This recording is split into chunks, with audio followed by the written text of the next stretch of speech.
Anytime you come to New Orleans to race, you never know what kind of weather you're going to get. Rain is not uncommon. But this weekend, the Chamber of Commerce has delivered sunny and 75 all weekend long, and that's what we have here right now at NOLA Motorsports Park. Sun, 75 degrees, and the second race for USF Pro 2000 getting ready to roll off. Hello, race fans. My name is Rob Howden, the voice of this USF Pro Championship presented by Continental Tire. Welcome to our first ever pre-race show. The top drivers here of the USF Pro Championships, USF Pro 2000, about set to go for their second race. All of these drivers just 2 steps away from the NTT IndyCar Series. Let's talk about the opening race, though, yesterday. A battle for sure for the primary, title components coming out of the gate for sure. Alessandro Di Tullio and Max Garcia. Di Tullio able to come away with the victory there, and another solid finish as well for Matt Clark. Those were the 3 drivers that we saw on the podium. Turn 3 Motorsports, Pabst Racing, and Exclusive Autosport. Maybe not surprising, those are the drivers in the front of the point standings here as well. Of course, big finishes, as we know, for Matt Clark, 3 top 5s. Garcia's been on the podium, and just that one little blip for Alessandro Di Tullio in that incident, but coming back with that race win.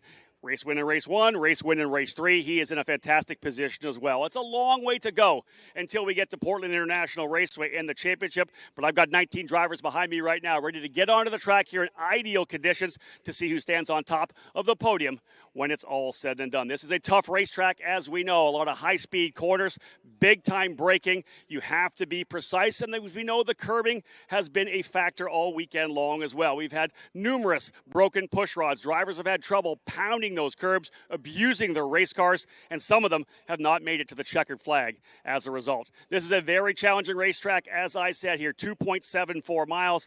All 3 of our series here this weekend. Let's have a look at this racetrack, NOLA Motorsports Park.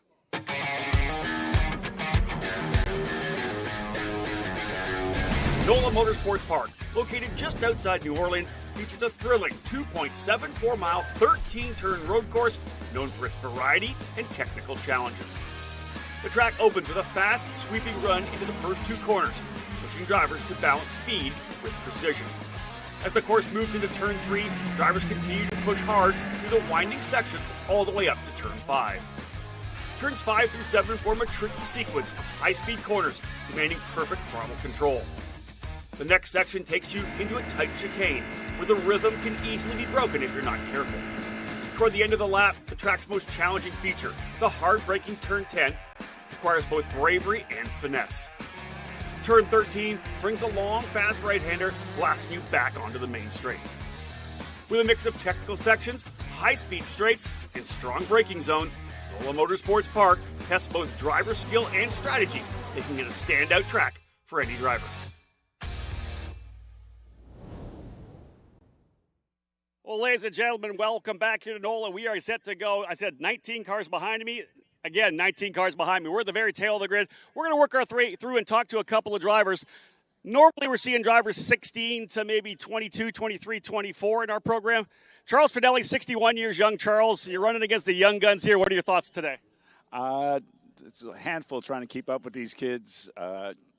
Doing my best, hoping to get within a second, but it's going to be rough. Have some fun out there. I'm having lots of fun, ripping up hundreds. It's been fun to watch Charles over the last couple of decades racing. 61 years of age, folks. Let's go this way here. We'll work our way up through the grid. Carson Etter right here with us as well, nursing a damaged shoulder. We'll see what he's able to do as well. Joey Brienza is going to have to come from deep in the field today. He's going to be up on the curbing, trying to work his way forward. We'll go through the remainder of the field. Sebastian Manson here as well. Logan Adams, real quick chat with you, Logan. Privateer effort. You, your dad, your mom, your grandpa, you got Brad Brewer here as well. Thoughts from deeper in the field. You had a pretty solid opening race. Yeah, we got the hard charger yesterday, so that was obviously a plus. We're starting one spot forward today, and we're excited to see what we can do. We made some changes, so I think we have a better car today. Car's better? Yeah, I think so. Keep an eye on the 21, folks. That Comment Racing, Newcastle Motorsports Park Machine, Logan Adams. We'll work our way farther forward here. Frankie Mossman, Fast Frankie, getting set to go. Frankie, single car effort here this weekend for Jay Howard Driver Development. What can you get done here on a beautiful Sunday afternoon? We had a good start yesterday on the outside, and we're a row further than we were yesterday, so I'm excited to see what we can do. We suffered a little bit of damage yesterday, so I feel like today we're going to actually be able to work our way forward and show what the car is capable of. Best of luck. Yep, thank you. Fast Frankie Mossman, folks, coming from deeper in the field. We'll work our way a little bit farther forward here.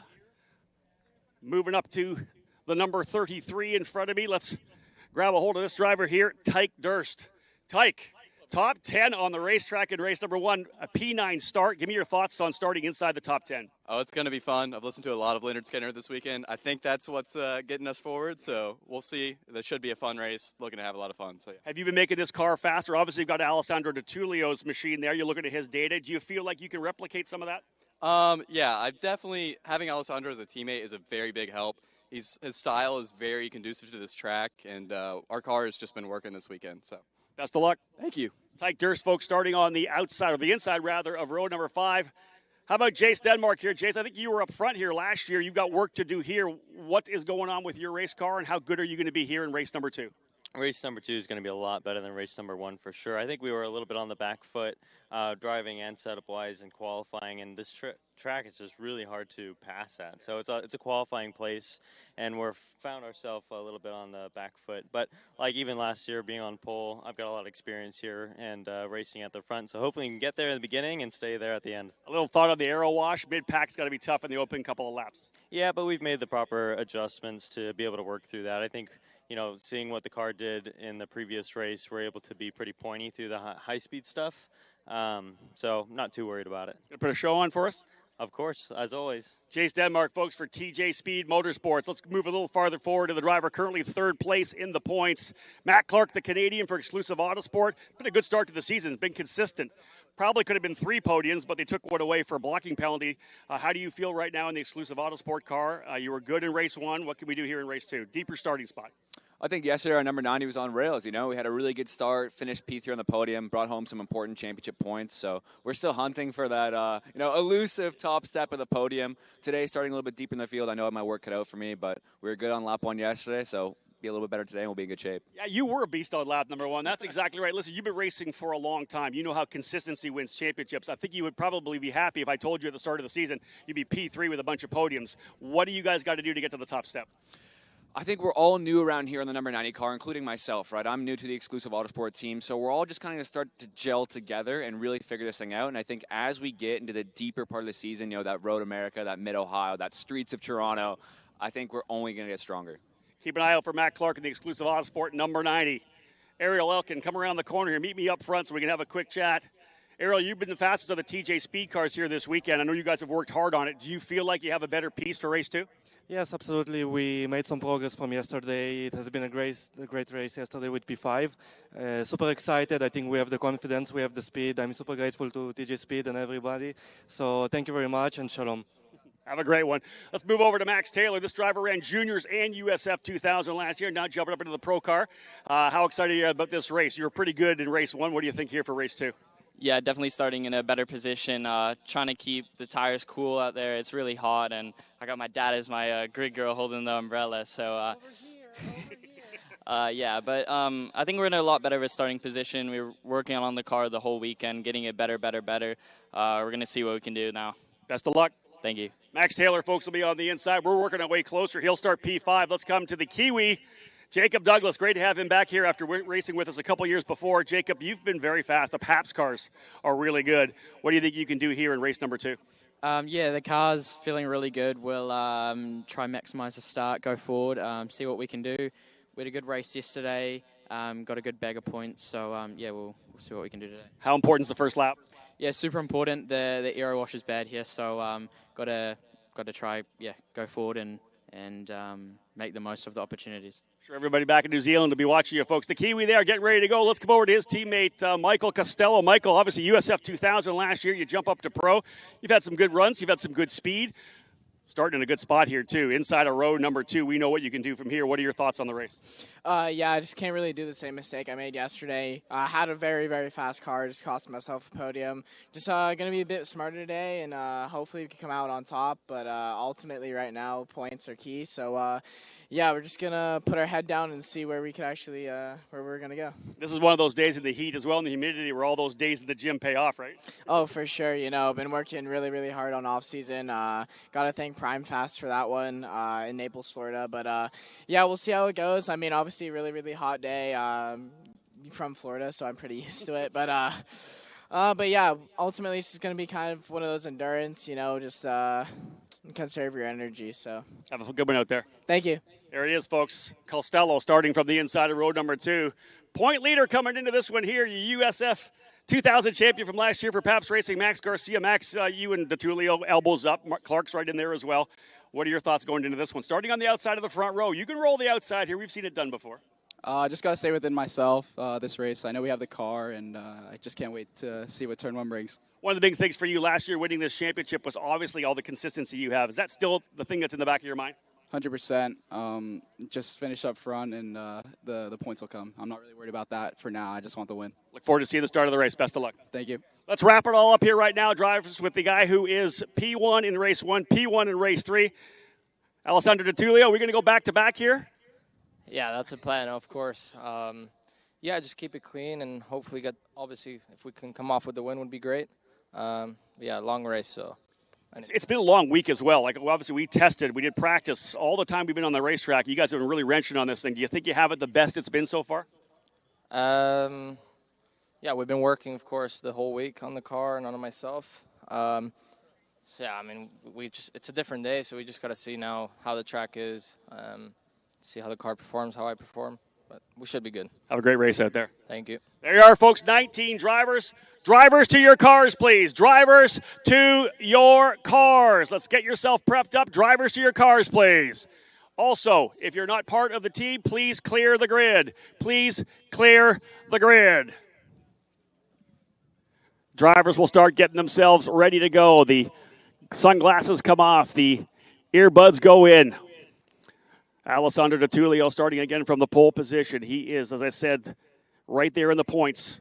Closed back up with that win in race number 3, just 16 markers behind Max Garcia.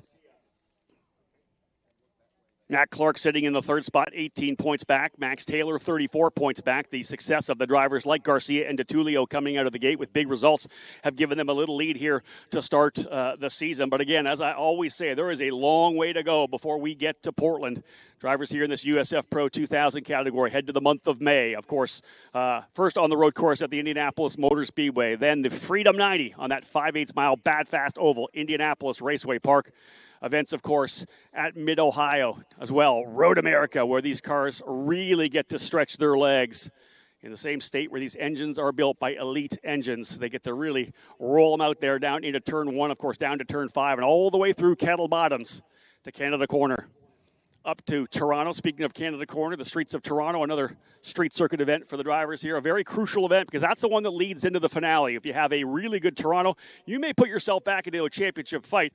If you have trouble there, you could end your chances north of the border.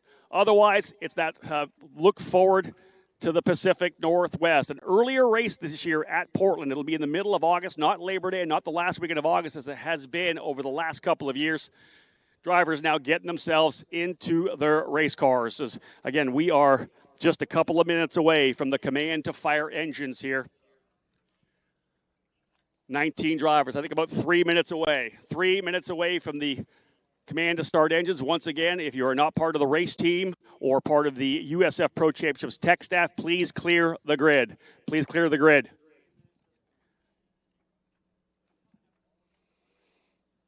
Again, 19 drivers set to go to have the second race of the year. This is the 351st race. Yesterday was the milestone 350 for USF Pro 2000. And, of course, Alessandro DeTulio for Turn 3 Motorsports scoring that win. He will be the answer to the trivia question. But you got to go back to the 100th overall, and that was actually his team owner, Peter Dempsey, scoring that win back in 2009 at Virginia International Raceway.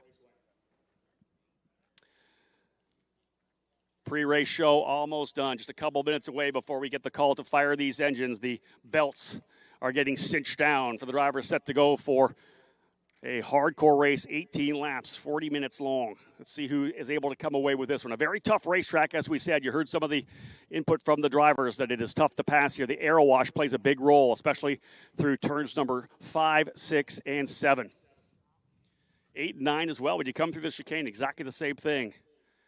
Again, belts getting cinched down, and we are just a couple minutes away from the command to fire engines. Bruce Foss from Continental Tire going to help me out with that. He'll give you the command to fire, and these drivers will head on off. I'll run my way back up to the commentary box to give you the full driver lineup. We had a little bit of a look at it through the pre-race, but I'll give you the full driver lineup, and then we will go racing for 18 laps. All 3 series will be back on track one more time today. In fact, on this stream, we'll have USF Juniors coming right after the Victory Lane celebrations for Pro 2000. And then a little break. We're back with USF 2000, Pro 2000 once again to cap off what's been a beautiful weekend here at NOLA Motorsports Park. Again, you could not ask for better weather than we're having here this weekend. Anytime you come to NOLA, you expect rain. It's going to be cloudy, sunny and 75 for 4 straight days. Folks, we're just 1 minute away here right now to get things underway.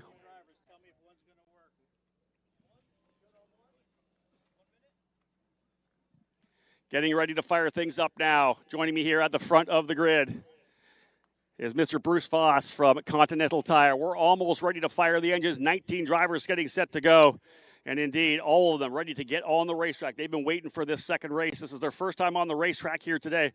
And again, as I said, they are ready to roll. Mr. Foss, are you ready to help me out with this one? Yes, let's do it. Let's fire the engines for the drivers here in USF Pro 2000. On behalf of Continental, a smart choice in tires. Drivers, start your engine. And there you have it, folks. Engines coming to life on pit lane. We are rolling. It's time for race number 2 for USF Pro 2000.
Well, ladies and gentlemen, back now up in the commentary box here at NOLA Motorsports Park as we get set to bring you the event here. Again, the drivers lineup, Alessandro DiTullio on the pole alongside Max Garcia. Michael Costello on row 2 with Jacob Douglas alongside him. Paps Racing, 2nd, 3rd, and 4th. Max Taylor and Ariel Elkin would be on row number 5. Matt Clark and Jace Denmark, row 4. Row 5, Tyke Durst and Nicholas Montiero. Row 6, George Garcia-Arce and Frankie Mossman. Row 7, Cooper Becklin and Logan Adams. Row 8, Sebastian Manson and Joey Brienza. Row 9 will be Carson Etter and Charles Finelli, and Owen Tangevelu set to start at the tail of the field after a DQ. Driver joining me here in the booth, ladies and gentlemen, to be part of the action here today. He's a USF 2000 driver. G3 Argyros will be my driver analyst. And G3, let me get you set up here.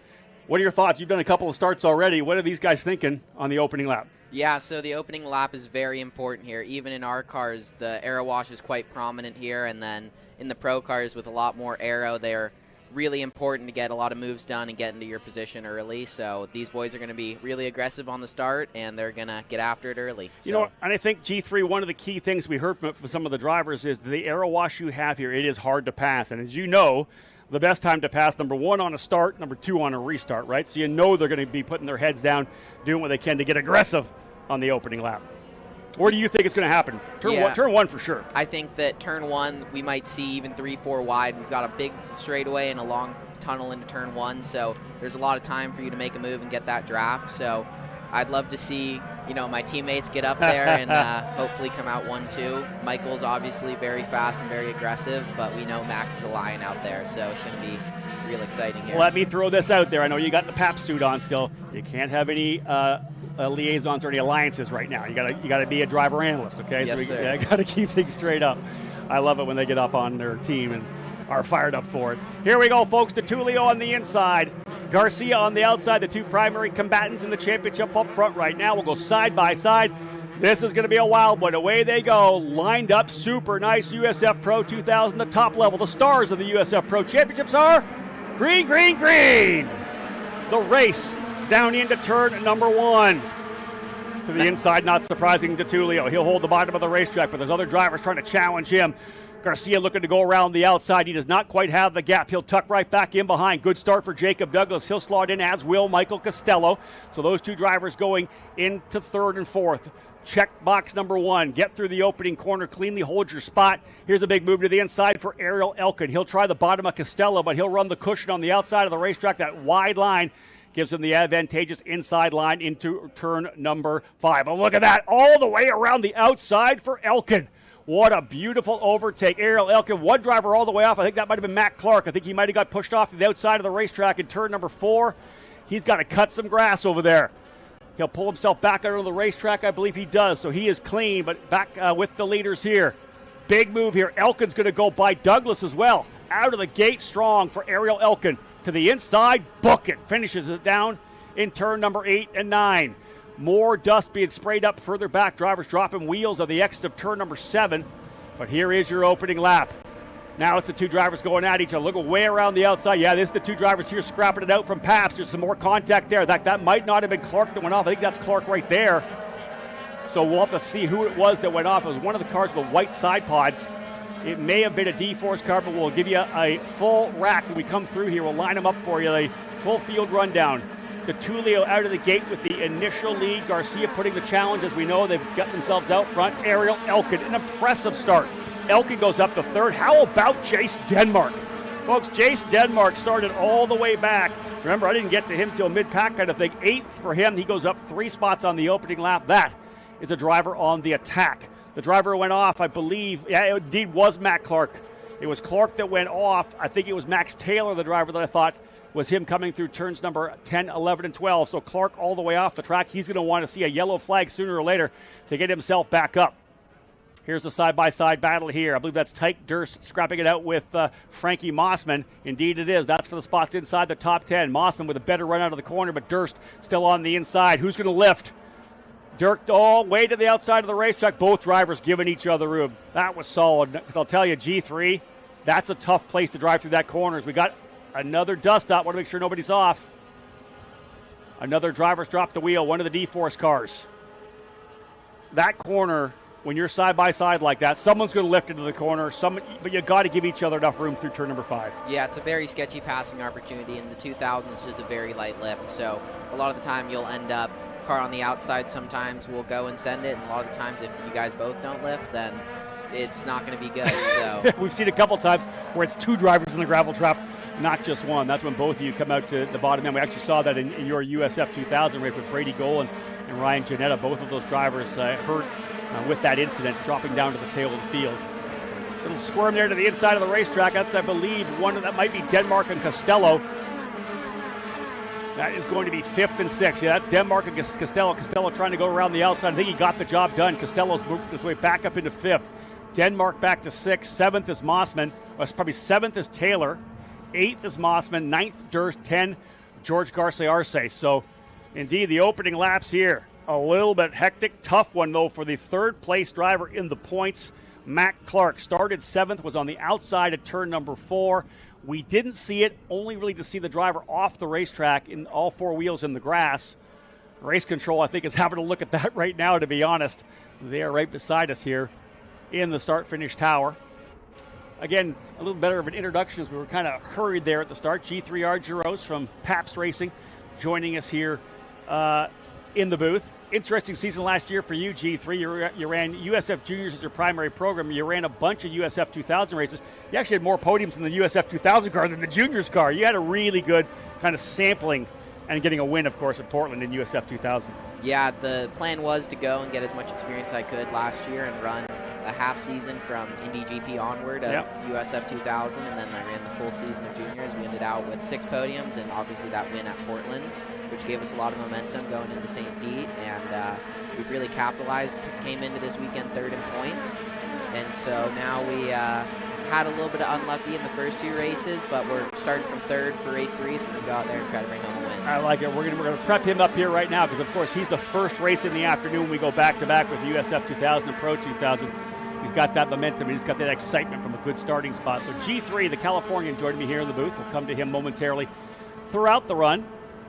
DeTulio, Garcia, Elkin, and Douglas. And I talked about the fact when we chatted with Ariel down on pit lane that he has been kind of the fastest of the TJ speed cars here this weekend. Not really a big surprise to me because he was very good in juniors last year, but of course Jace Denmark talked about the fact that he was in the podium last year, or rather on the pole last year as well. So indeed, both of those drivers now up into the top 10. Denmark currently running in 7th, and their teammate Sebastian Manson now down in 14th. Owen Tenjavelu, the VRD driver who started the tail of the field for being light at the scales after qualifying, has worked his way already up into 15th position. And indeed, he and Matt Clark about a second and a bit behind Manson, a couple seconds behind Becklin, so they do have a chance to keep working their way forward. As we look out the side of the booth here as well, the glass wall booth, we do see more dust up over in turn number 6 and 7. You can see it there now in the background. Doesn't take much, G3, to drop a wheel back there, and it's going to suck you in unless you're really, really quickly on the input on the wheel. Yeah, that curb's very aggressive on the outside, and all it takes is a minor miscalculation, and you're dropping the wheel and losing a lot of time down that straightaway. And so even in our race, we saw almost every other lap one of the drivers would drop a wheel. In the 2000 car, what is the throttle application? Where are you percentage-wise through, let's say, 5, 6, and 7 as respective corners? Yeah, so that whole trio of corners, it's very important to keep the car level and not to upset it. Yep. So we're doing very slow lifts and just trying to keep the car level, not upset the rear. So we do go around to 30%, but it's just a very slow lift and a very slow throttle. On all 3 corners, or is there any one that you got a little bit more throttle on? They're all pretty similar with a large, slow lift-off release of the throttle, and then you're slowly applying it back on. Because any oversteer and you're going into gravel track. And you don't have the big wings and the aerodynamics that the pro cars have, for sure. Exactly that. So indeed, watching the early run here, the top 4 drivers are settling in. There's a battle further back there. I think we saw it might have been one of the Garcia Arce getting a spot ahead of Durst, I think. Garcia Arce potentially up into 9th, Durst back into 10th where he finished yesterday. Right behind him, now I believe, is the 21 of Logan Adams. So Adams trying to work his way back forward as well. As he had said in the pre-show, he got the Hard Charger Award coming from deep in the field. And this time here, Adams, again, starting a little bit further back, as we talked about when we went through the grid. He trying to work his way back forward, 14th up into 11th. So 3 spots over the opening couple laps for Logan Adams as we're working lap number 5 of a scheduled 18. And looking as well to Matt Clark and potentially Owen Tenjavelu trying to come back through the field after the incident that we had early there. Here's some of the battles a little bit deeper in the field right now, trying to work their way forward. Joey Brienza right in there. He's got Logan Adams in front of him, only by a couple of tenths of a second. Cooper Becklin right behind Brienza. Tenjavelu coming up. And indeed, Garcia Arce completing that pass on tight Durst to move George Garcia Arce from 11th now up into 10th. That's that kind of battle. Actually, he's at 9th. That's that kind of mid-pack battle. We got Mossman looking here on the outside of 3 inside. Oh, he's going to get covered. A little cover down the bottom there, right, for Jace Denmark. Didn't want to let that one happen. Yeah, that was a little sketchy, a little hairy, but, it'll work for him for now. We'll see what the officials have to say about that. Again, a little lean to the inside, maybe not so much. The big swerve. They say you can't move in retaliation. So if a driver comes up on you, makes a big move to the inside, you then can't essentially move over to defend. You can't move in defense. You can move whenever you want, but you can't move in defense. Big speed coming through there. Mossman had to check up a little bit. I'm sure lost a lot of air off the front wing. You can see how much gap he's lost as he was so close to Denmark coming through 5 and 6. And indeed, watching to see what Clark does, working his way back. He's up to 16th position now. He's only about 3/10 behind Sebastian Manson, and kind of keying on a driver who's up there in the points. He was they did exactly the same lap times last time, 1:33.0, so maybe a bit of a plateau right now here for Clark, although he's probably in the aero wash. He's got to set himself up to get that pass done. And let's come to that in G3. So the aero wash is there. You can't stay on someone's gearbox through 5, 6, and 7, or 8 and 9. You're going to lose the front end, and you're going to be dealing with understeer. How do you set that pass up, playing with what would be the window of the aero wash? Yeah, I'd love to give you more detail, but I'm sure some of my competition are listening in. But right. A lot of it is really planning out where the aero wash is going to come in. It's giving yourself enough of a gap out of 6 to get a really good run onto the straightaway, and then timing it just right so you can pull alongside the end of the straightaway. Because if you're too early, you're going to get all that aero wash through 9 and drive through the dirt. No trade secrets from J3 here today. He's going to keep it quiet on us here. And again, not even to the halfway point of this one, an 18 lapper. That would be lap number 9. We'll have a look at what happened here. We'll see whether or not some penalties do come back. I was told that you were actually on the chat earlier. Yes, I was. Did you hop on the chat? We're talking to some of the fans. That's awesome. Yeah, I was admiring the pre-race show. I love that new feature. These pro guys are at the top of the ladder, and they deserve their recognition. So that's it. Yeah. Right from the chat to the driver analyst chair, G3 Ardros. The kid does it all, ladies and gentlemen. Good to have him here. Thank you, Rob. It's my pleasure. Tangevelu now up into the 13th position. Remember, started dead last, but I believe he had qualified P5, I think, when he went underweight by not much. But not much is enough, right? As we know, that's why you have a hard minimum. So indeed, starting at the tail of the field, Tangevelu now up into the 13th spot. His teammate Max Taylor currently running P5.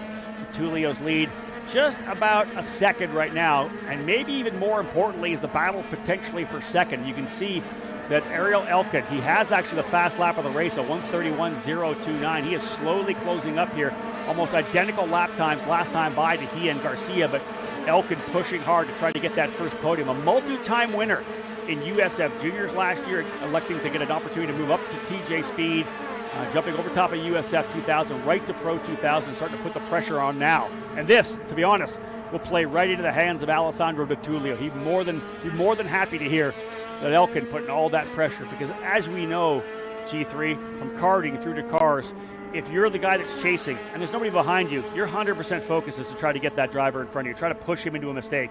When you're getting pressure from behind, that's when the balance is. Is it 50-50? Is it 70 forward, 30 backwards? Eventually, it's the other way around, where you're really thinking about defense more than you are about being offensive. Yeah, I think that at this point in the race, it's going to be a lot about Garcia being able to keep his focus forward. And, there's a little bit where you can get into the habit of mirror driving and focusing so much on the car behind that you lose to the car in front. But I think that at this point of the race, Garcia is still focused on going forward, and I think that Elkin, if he's smart, he should work with him and get up there. What do you think about tires? I know that you have 3 teammates here that I'm sure you sat in with debriefs to be able to get that. That's one of the beautiful things about being with a team, that you're able to get that debrief. I believe that's the pass for Logan Adams. He's been able to get by Tyke Durst, but here comes another pass here. I think they had some trouble coming into that corner, because there's an overtake. Oh, Adams is going to lock up the right front coming into the corner. He had to do whatever he could to stay ahead of Joey Brienza, and has done so. Brienza has the spot, and I believe that's Tangevelu right in there as well. Tangevelu's in there, Manson's in there. This is a massive scrap. This is a 10th, 11th on back, so this is the second half of the field. Elbows up like crazy as they come out of turn number 13. But to get back to that, this was a great battle. I had to cut away. You get a chance to be there. You're USF 2000, but you have all 3 of those drivers in pro. I'm sure you sit down on some debriefs. How much discussions are we having about tire wear? Is this place tough on tires? Very much so, and even in the 2000s, we're going through tires in qualifying. We saw, a lot of guys doing double stinting and doing a 4 or 5 lap run and then coming in. And so the tires do definitely fall away, and especially in a 18-lap race like this, it's going to come in at the end. The rears are going to start to wear. These cars have so much power and so much downforce, you're really wearing them down. And this track, it's very abrasive, so it's going to come into the end of, who's going to be battling. Their tires are going to be more gone, versus if you're going to drive smooth and, keep your tires clean to the end, you might pull out some pace at the very end. Yeah, did you save enough to the end? Here's this battle we see right now. This is Brienza, Durst, Manson, and Clark. That is 12th back to 15th. Matt Clark has closed onto this group. He and Manson have closed onto the battle that we saw with Adams, Tangevelu, and Brienza. Tyke Durst in there as well. Whether or not Matt Clark can leverage this and potentially find a way by, there has not been any issues on the racetrack as of yet. We're just closing to the halfway point. In fact, this time by will put lap number 9 in the book, so they'll see the crossed halfway flags to be halfway to go. There goes Clark to the inside, turn number 10, book it. Matt Clark through on Sebastian Manson. He has been hounding him for at least 3 laps. Finally able to get by. He'll put the sights on the back of Tyke Durst right now. Matt Clark in full rebound mode after the issues that he had at the start of the race. We believe that might have been the contact between he and I think Jace Denmark into turn number 4. We'll see how that plays out when it's all said and done. But here's Manson kind of come back onto the inside of Clark. Clark made the move in turn 10. Manson going to go back by on the inside, so all that work is done. Clark can't quite defend. Surprised a little bit that he didn't go to the inside of the racetrack there. Yeah, I mean, the great thing about turn 1 is that it's great for if you're passing, not so much so if you're defending, but you can make it work either side. You know, we saw in our start, I drove around the outside of starting 4th, and we came out 3rd. So you can make the outside or the inside work. Oh, that gets a little hairy there. Yeah, that's a battle a little bit further back. That is, I believe, Durst and Montiero, I think, scrapping it out there as well. So, again, elbows up big time here, folks. Everybody's trying to fight. I don't care if you're running for 2nd, 3rd, or 4th, or 10th, or 11th, or 12th. When you think about it along championships, sometimes championships are won by your better, worst finishes as opposed to all the wins that you get. Maybe you're the driver that had a 15th place car, G3, and you drive it to 8th, right? It's not a car that can do it. I would say it's a Scott Dixon thing. You know, you got a car that you know maybe is a 5th place car, but you put it on the podium. It's a 10th place car, but you're top 5. It's about minimalizing the damage anytime you have issues. Yeah, consistency and maximizing your results is something very important in this championship, especially because you get points just for finishing. And so that's something that I think my team's really strong at. We ran every lap in both series last year up until Portland. And so we had 0 technical failures, and you know that helps win championships. When you know that your car is going to last to the end of the season, that's just finishing every race. That's something very important. And what does it take as a young driver for that to get through your thick skulls? Because we talk to you guys all the time about trying to finish races, and we see yellows out there. You went through juniors, second half of the season, you added USF 2000. Was there a turning point for you, or was it something you kept getting drilled into your head by your team that, listen, we got to finish races. You got to just get to the end. We need to get you the laps. When does it happen for you as a young driver? We see it in USF Juniors occasionally. Wrecks back in 16th, 17th, and 18th. Yeah, so a lot of it is just looking at past champions.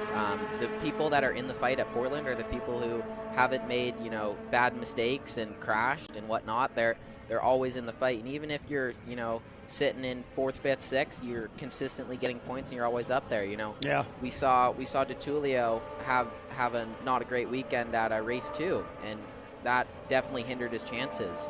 Look at this fight we're seeing right now, folks. This is Ariel Elkin getting super aggressive. He's going to try to go around the outside. Oh, no. Garcia was having none of that. Yeah, he shut that down quickly. Big time. He was trying to go all the way around the outside. And if that works, if you have that spot to the outside of 11, and you can keep that through to the essentially entry to the apex of 12, you've got that spot done. So not quite there yet for Ariel Elkin, as he'll go right back at it again. But again, really good input there from G3, talking essentially about modeling. It's one of the things where you find somebody who you want to have the same success as them. Really do the deep dive, do the research on what they did. What were the results like? You can go back and look at, hey, what was their average finish over the year? What was their worst finish? How many wins did they get? If I hit the average finish, the points are going to come out the same, and I'm probably going to get what I need. So again, to be able to have that and say, okay, listen, Max Garcia finished every race last year at USF 2000, right? I can't remember what his worst finish was, but he was there at the end of all the races. That's the consistency, and you hope that people understand that. But back on this battle here, we've chatted about that enough. We are now 11 laps in. We have 7 laps to go, and the fight is on for P2, which really means right now that Alessandro DeTulio is out front and checking out. 2.2 seconds. Now the advantage for DeTulio, trying to win his third race of the year. It would be his second straight getting the win in the opening round here today. But indeed, this is Max Garcia realizing the situation here. He rolls into here with a minor point lead. Not a minor point lead, pretty decent, but it would shrink significantly. He has a 16-point lead or 14-point lead coming into the day. But remember, it's 5 points between first and second. Elkin's got the fast lap. DeTulio's already going to get the most laps led. He started on the pole, so at least 2 bonus points there for him right now, maybe 3 if he gets one more. He's able to lay the fast lap down. The battle we're seeing right now is between second and third. It's Garcia and Elkin, but Jacob Douglas is seeing it happen. He was faster by 0.2 of a second than both these drivers. Douglas back up on the wheel. It's almost like it's almost like Garcia's waiting for his wingman to get there, right? He's got Maverick on him here at Top Gun School, ready to take him down. He needs his wingman. He needs some help right now as there's a big move to the inside there. Elkin trying to fill the mirrors of Garcia. But yeah, he's hoping that Douglas gets up there and potentially starts taking some of that concentration away. You could see Elkin G3 is hunting for that. He really wants that move. He's trying every which way going in there. Hunting, staying in the mirror, and making sure he has a little bit of air on the front wing. Big dive bomb move to 5 again. So every time he's trying to fill that mirror to see if he can't shake up Garcia a bit. That's tough, though. He's got the scholarship colors on the car for a reason. He's the USF 2000 champion from 2024. Yeah, he's got a lot of experience defending, and I know he was chasing me, and he put a lot of pressure on me when I won in Portland. So I know that he's one of the best out there, and so if Elkin's going to shake him, he's got to do a great job. But so far, he's doing a really good job keeping right up his attenuator the entire race. Here we see a move around the outside. Not going to make it work. Garcia shuts that down again. He's not having that. You've been through there too, so what are the bumps like through there? He was kind of around the outside, but you see the car started to kind of get upset a little bit, and he had to pedal it to get back to the right side of the racetrack. Yeah, so this track is pretty close to what we were dealing with down at St. Pete. If you're not on the perfect racing line, there's a lot of bumps, and there's a bump down in 6 and a bump on the exit. Yep. And so there's a lot of bumps here, and so you can use that to your advantage if you know where the bumps are on the track walk and really look at it. So 2 things right now. He's going to press the reset button, Elkin, but he loses the ground to Garcia, but he also gets closed up a little bit behind him by Jacob Douglas. He's trying to reel him back in again. So here we are with, 5 to go. DeTulio's your leader. Garcia second, Elkin third, Douglas and Taylor. 4 seconds back is Michael Costello. He's got 2 seconds on Jace Denmark. Frankie Mossman has driven his way up from 12th to 8th, +4 for Fast Frankie. Good run for him. He definitely needs to get back up in here. He fell down the order to 15th in points, so he is now up into 8th. George Garciarce 9th, and Owen Tangevelu from dead last 19th, already up into the 10th position with 5 laps remaining. He's about 2.5 seconds behind Garciarce and was 0.8 quicker on the last lap. Big move to the inside here further back. That is, I believe, Manson and Durst. That is going to be for 13th. So Manson goes to 13th, Durst into 14th, but he's not done. We were watching the progress of Matt Clark coming forward, but he has fallen all the way back to 17th. So unsure what happened there. He was, of course, in the middle of a great battle with Adams and Branza, Manson, Durst. He's fallen back into the 17th spot there. So not the race that Matt Clark was looking for coming in P3 in points. But again, he's got a significant lead of 15 points or 16 points over Taylor. He's got even more, 24 points over Denmark, or Douglas. So even a bad finish here is not going to hurt him tremendously, but he'll have to, of course, anytime you have a big bad race like that. G3, somewhere down the line in the schedule, you got to win a couple of races, right? You got to sweep a weekend somewhere. Very important. And I know Jacob Douglas is sitting behind the wheel, licking his chops, looking at how Garcia and Elkin are going at it. So if I were him, it's laps are ticking down. This is officially endgame. So he's trying to capitalize, and I'm sure that Jacob is gonna really put the pressure on when he gets there, because this is a great opportunity that's being given to him. Yeah, indeed. The more these guys battle up front, because look at this, Elkin has already got his way back up there again, a little more shallow of an exit to try to get the air on that wing. He keeps showing a wheel. Ariel Elkin trying to find a way by, and he's one of those drivers that you never have to push on the radio. Hey, listen, you need to get more aggressive. You don't say that to Ariel Elkin. I don't think you say that to you either, G3. You're pretty aggressive out there as well. So no, sir. No. You go back to the days of, I remember Roger Penske saying that about Paul Tracy. He wrecked a lot of race cars, but he never had to push him forward. You're always trying to pull him back a little bit, try to be a little less aggressive. We'll see what happens here, as this one's going to come down to the waning stages. 4 laps remaining, and it is a 3.5 second lead for Alessandro DeTulio. ADT last year was ranked in the, I think he was the 3rd ranked driver in single speed karting by my website, ekartingnews.com. He's one of the top coaches as well, working with Rocket Racing Company. He still does a lot of work in karting, coaching young drivers. And again, it's not like he's super old himself. It's not like he's in his mid-20s. One of the things about this driver here, he's only 18 years of age, out of Miami, Florida. And again, we talk a lot about and will throughout the year, about his journey through the sport, getting a chance to run USF Juniors the first year in 2022 when we used the old Ligier 4 car. Didn't win the championship. Without the scholarship, was not able to progress into USF 2000 in 2023. He went back to go-kart racing. And again, was a front-running go-kart driver, a coach, was winning races in karting again on the very national level. Superkarts USA, Rock Cup, United States Pro Kart Series. But then he had an opportunity, met the right people, and got a chance to do almost a half season, second half of the season for BN Racing. And in the podcast he and I did after St. Petersburg, he talked about the fact that his goal wasn't to try to pass anybody. He wasn't trying to race anybody. It was seat time. It was just getting experience in the car, and he qualified well. So instead of being in the back where he could get comfortable and learn to race, he was actually in the middle of these guys' battles who were trying to fight for a championship. That program, that support he now has, is focused on trying to get him to IndyCar, I believe. And to have him be able to come back here with a championship-winning team like Turn 3, he is delivering. And when you get presented with opportunities, the top guns, the stars, the pros deliver, and that is what Alessandro Di Tullio is doing right now, teamed with Peter and Mandy Dempsey at Turn 3 and that fantastic crew. This battle is not done, though. Max Garcia, USF 2000 champion with a scholarship here for USF Pro this year, has been hounded race long by Israel's Ariel Elkin for TJ Speed. And I like that, too. 3 different teams in the top 3. Turn 3, Paps, and TJ Speed. Big run again. Will we see a lunge somewhere here? Not quite. Length and a half back. Yeah, see, this is where we see that tire wear that we were talking about. Elkin's been sitting up Max's diffuser most of the race, and that means he's going to have a lot of understeer. Those fronts are going to be working hard. So if he's going to make something happen, he's going to have to make it quick before the tires completely go. I was 100% going to say that. He's beating those front tires up. You get in there and you get that air wash, that understeer. When you don't have enough air on the front wing, it just does not put that pressure down on the tires to help increase the grip. And you'll see the drivers adding wheel into it because the car just wants to push forward on you. Here is the leader, Di Tullio, as we often do here after watching the battles further back. Let's take some time to put the spotlight on the driver who is showing flat domination on the day here right now. Those battling behind him. Alessandro Di Tullio out to a solid lead, 3.3 seconds. Everybody's still on the track right now. I believe Charles Finelli, potentially was lapped and may have come to pit lane, or he may have just got lapped and still on the racetrack. But nonetheless, everybody else still rolling. This is good stuff. And listen, I talk a lot about, I brag about you guys and how it's hardcore racing, but you're also understanding you have to give each other room. We've had some green to checker races here already this weekend, USF Juniors being one, and I love to see this. You guys as well. I love seeing green to checker races. White flag coming. 1 lap to go for Di Tullio, and the pro drivers putting on a show.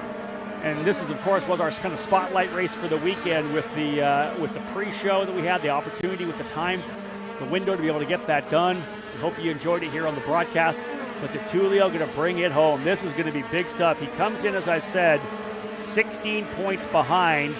He's probably going to gain about 7 because Elkin's still with the fast lap of the race. 25 points for Garcia unless Elkin gets him. And it'll likely be 33 points. So, yeah, he's going to gain 8 points. So you could knock this lead down to just 8 points going into race number 3. And that's how quickly things change. And I'll say the same thing to Liam McNeely. 4 straight wins on the season. Dude, you could not lift off the throttle because everybody behind you has the exact same potential to go on a 4-win streak. There's talented drivers, race-winning, team championship-winning operations all ready to go. Elkin is close coming onto this straightaway. He might be able to make something work into turn 10. And I think this is his last opportunity. So let's see if he can set up some pass here. So G3 and I are watching the screen and we're watching off screen because this is Di Tullio here. We're seeing whether or not we have a battle. Let's go a little bit further back there. We'll see that pickup. We'll see if he comes to the inside. We're still watching Di Tullio. Look to the back of the screen there. He is not close enough to make the move to the inside. Not enough. Not really. Also not enough for Douglas to catch up and maybe capitalize on that. But so here we go, folks, coming out of the final corner. Checkered flag will fly. Call it 3 wins on the season. He'll close the championship to within 8 points. The winner in race number 2 at NOLA Motorsports Park in USF Pro 2000 is Alessandro Di Tullio. ATT, 3rd win of the season. He'll take the victory by 3.235 seconds. Max Garcia finishes in 2nd, holding off a determined Ariel Elkin, who sets fast lap of the race back on lap number 5. He'll take that bonus point as well. Jacob Douglas in 4th, Max Taylor 5th, Michael Costello in the 6th spot, Chase Denmark in 7th, Frankie Mossman 8th, George Garciarce 9th, and from the very tail of the field, Owen Tangiavelu up into the top 10. What a drive for the VRD driver. Impressive. You want to start further forward, but G3, it's always satisfying when you're able to come from the back and be able to put in a race like that. Yeah, being able to come to the front is very, very important, and being able to do that safely and cleanly is very, very good. And so props to him for moving forward, getting some points, and rolling forward, trying to keep those championship hopes alive.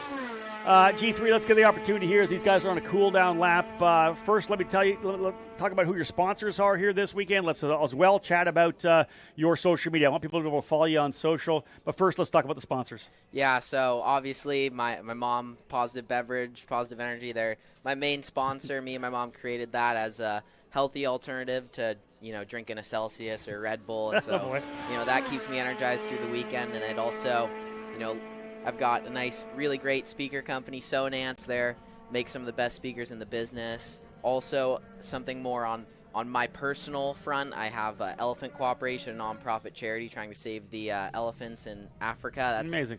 That's one of my other sponsors. And then also Strut, they do grills for, Escalades and Land Rovers and all that. Very, very cool company. And then obviously Augie Paps Racing, they've hooked me up with a rocket ship this weekend that we went 3rd and 4th in qualifying in. So we're going to go and capitalize, make that car look good in race 3. What are the social media channels? Social media is just G3, the number 3 _ Argyros, and that's on Instagram, Facebook, all of that. You can follow me there. We've got, live coverage, live streams, getting links up there. I love it. Yeah. All right. Wait. Before we go, live selfie.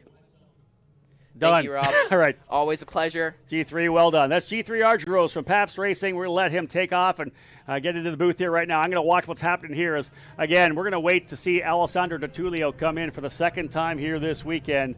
He is going to step out of that race car as a winner. A fantastic drive for him. There comes Elkin coming in there. Here's the 44 of DiTullio coming in. And again, right behind him is Garcia. Alessandro DiTullio, folks, in that number 44, 3 wins. Very impressive for that driver to get the job done. And happy to see it happen. And indeed, doing a tremendous job here out front. So there he is. He'll get the helmet off, the Hans off, get himself unbuckled. You see the team already going to work, picking up the tire pressures.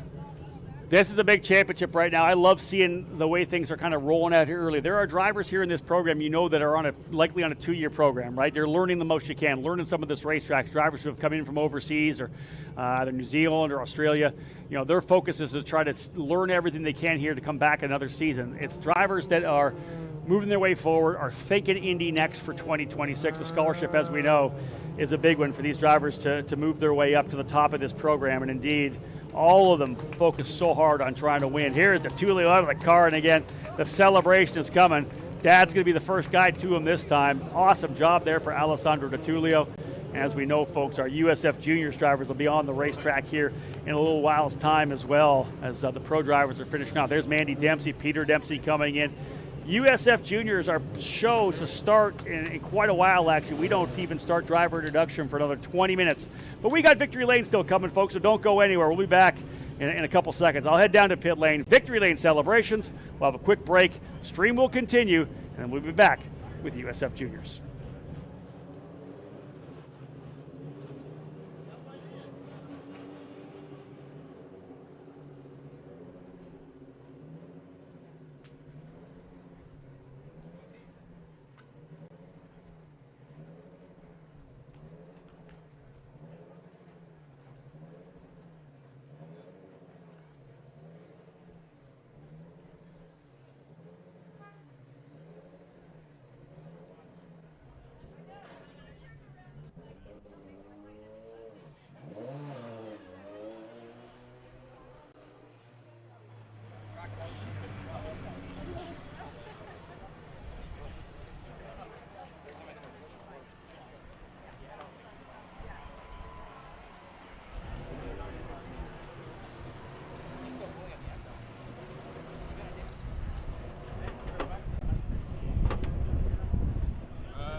All right, folks, let's get things underway with victory lane here for race number 2 for the drivers in USF Pro 2000. Man, the racing, the hardcore racing was definitely further back, but there was some battling, as we know, up front as well. Let's start with a driver who put so much pressure on, was one of the big stars of that one, finishing in third spot for TJ Speed, Ariel Elkin. What an awesome drive for Ariel. Bruce Foss from Continental is going to help us out, award some trophies here. Of course, he gave us the command to fire engines at the start as well. Ariel up on the wheel, was putting the pressure, hardcore, making his move to second. Bruce, thank you very much. You grabbed the other trophy. Let's get the driver who finished in second spot here today for Pabst Racing. He'll still lead the points going to race 3. Max Garcia coming home P2. Bruce coming in to provide, again, the trophy for Max. The collection continuing after all those wins last year in USF 2000. One more spot on the podium, and it keeps on coming. 3 wins on the year. Your winner today, Alessandro Tertulio. Alessandro, that was some good stuff. You were able to jet away. The battle behind you was pretty epic, but the car looked really good. You were setting fantastic lap times. Yeah, the car was great. We were consistent. And then at the beginning, they seemed to have a little bit more pace, and then we had more at the end. So, yeah, good race, and one more now. What's the mindset going into the last one? Do you think you can make the car any better? We know that the temperature's changing a little bit. It's getting a little hotter probably. Can you make changes to make it better? I'm not sure. We have to debrief now, and, now we don't start in the front row anymore, I'm pretty sure. I think we start 4th, so the tendency will probably be different considering the dirty air and stuff. So we just need to go back, debrief, and then we'll see. Who do you want to thank? I want to thank the whole team. They've done a fantastic job, especially thanks to Peter. We've been working great. Oh. Nicely done.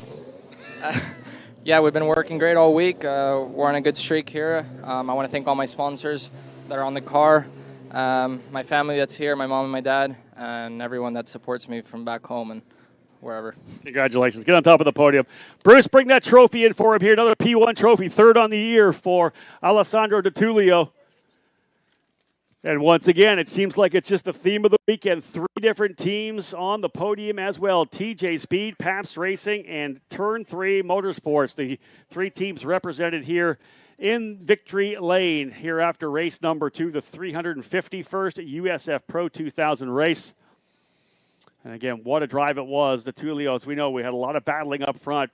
Elkin pushed everything he could at Garcia. Just wasn't quite enough there.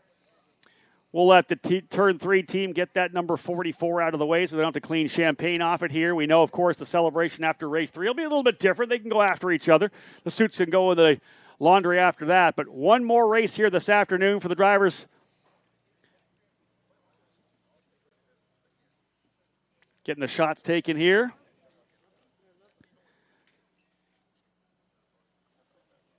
Champagne on its way out here for the drivers here at USF Pro 2000. This championship heating up, no doubt about that. Trophies back up in the air as high as they can with this tight suits we got going on these days. I'm keeping it real. There you have it, folks. Let's spray that champagne. Grip it and rip it. Little subdued celebration here. They'll do it again, of course, if they make it to the podium for race number 3. That wraps things up, folks, here for this one. Remember, USF Juniors, don't go anywhere on the stream, folks. If you're watching right now, the live chat's been pretty active throughout the day. We're going to be back here in about 15 minutes' time. USF Juniors drivers set to go. The stream will continue. More to come here on USF Pro TV.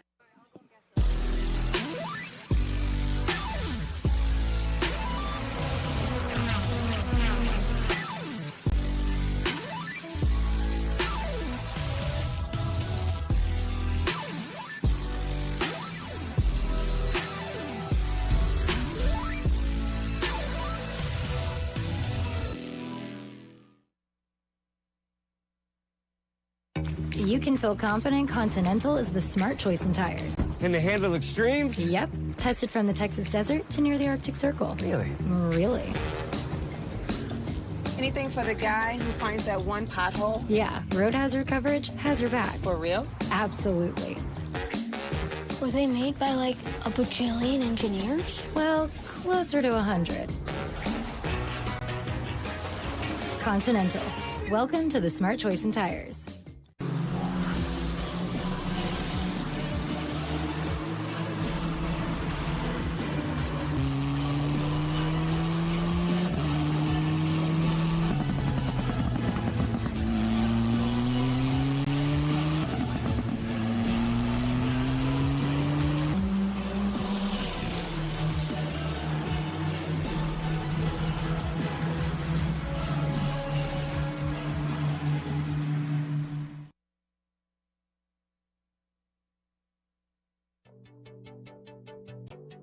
The USF Pro Championships is really the development level for drivers coming out of karting to move their way to the NTT IndyCar Series. The whole concept is we teach them everything they need to know all the way up the ranks. The USF Pro Championships, it's North American Open Wheel Racing's version of college sports. Got 3 tiers to it, which is pretty important. This whole thing is geared to go upwards and really define who the next stars happen to be. There are so many drivers that come into the sport and maybe don't have the financial resources to make it all the way to the big time, right? All the way to IndyCar. The scholarship program provides a monetary award that goes to a driver winning the championship that allows them to move up to the next level. So if you win a championship, you win the money you need to go racing in the next level. A number of drivers in IndyCar today have used the ladder system to gain experience and to gain funding via the scholarships to pay for the next level. The USF Pro Championship helped me get to this spot in my career because of the many opportunities that it creates. It was massive for me. The scholarships that are implemented are crucial for drivers. That was my lifeline all the way to IndyCar, and it's a big reason why I made it. It's very unique, you know. We have the opportunity to win our way to IndyCar, basically, and some guys have done that. The USF Pro Championships really helped me to get where I am today. You get so much racing on IndyCar tracks. You get ovals too, which for a European guy, that's something that's very useful. This series is a smooth way of adding new developments into my career and new aspects of it. It's a smooth way of learning how to grow as a driver. It has a great reputation. The competition level is amazing. It just gives drivers a great opportunity to advance.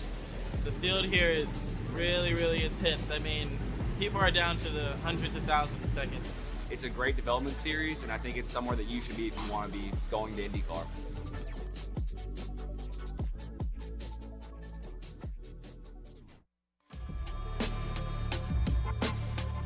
You know, one of the key factors in the USF Pro Championship that we always focus on is the level of safety. You know, back in 2022, we introduced the halo to the car, which has increased the level of safety dramatically. And again, we're one of the only series that runs that in the junior level. And that's the key for us, is to make sure we take care of our drivers. Number 1 on the racetrack, number 2 with the halo, but number 3, of course, with the AMR IndyCar safety team as well. Just like IndyCar has a dedicated crew of people that when there's an incident, they're the ones that arrive on scene the first time. They're with us as well. They know our race cars, they know our drivers, so when they get there, in the event there is an incident, we make sure they're completely taken care of. So for the safety in our series, we follow IndyCar pretty much on all the safety standards as far as drivers' helmets, harness devices, suit requirements. We follow the IndyCar, and the reason for that, because we want to be the best out there. We want to be the safest. We want a mum and a dad to know their son, their daughter is in the car and they're absolutely the safest they can be. They always think of safety first, and now every car has halo, so if there's any flying debris or if you flip, you know 100% that you're gonna be safe. I had a big crash, Freedom 100, 2019 back in Indy Next, and before my car even stopped rolling, I already had an AMR safety guy in the car saying, "Hey, are you okay?" Well, having started out as a racing dad, I know full well the concerns of a parent to make sure that we protect their kid. And we are very safety conscious in the USF Pro Championships.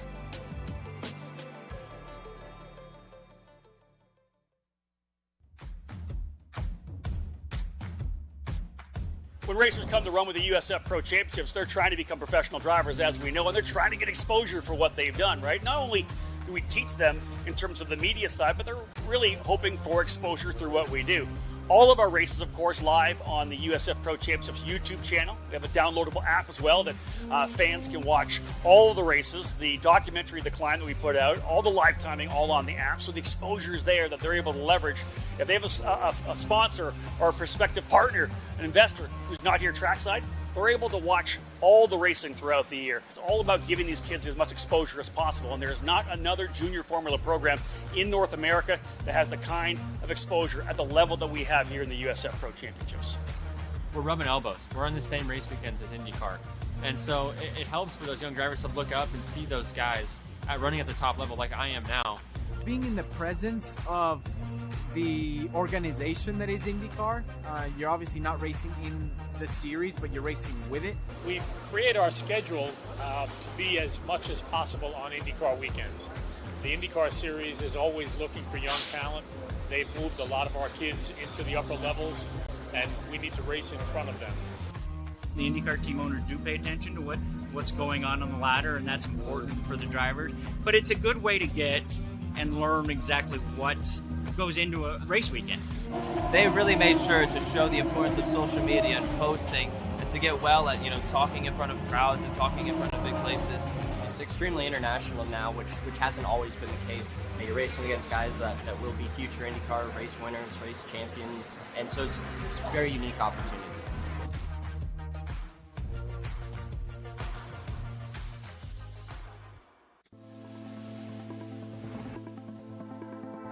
The reason to come and check out the USF Pro Championships is simply because we teach everything you need to work your way to the top. Again, it's not just about racing, it's about everything that you have to learn to be a race car driver, but also the development we have from car to car, level to level, gives the driver a little bit more every year. It's a really graduated step for up the sport, as opposed to diving into something super fast.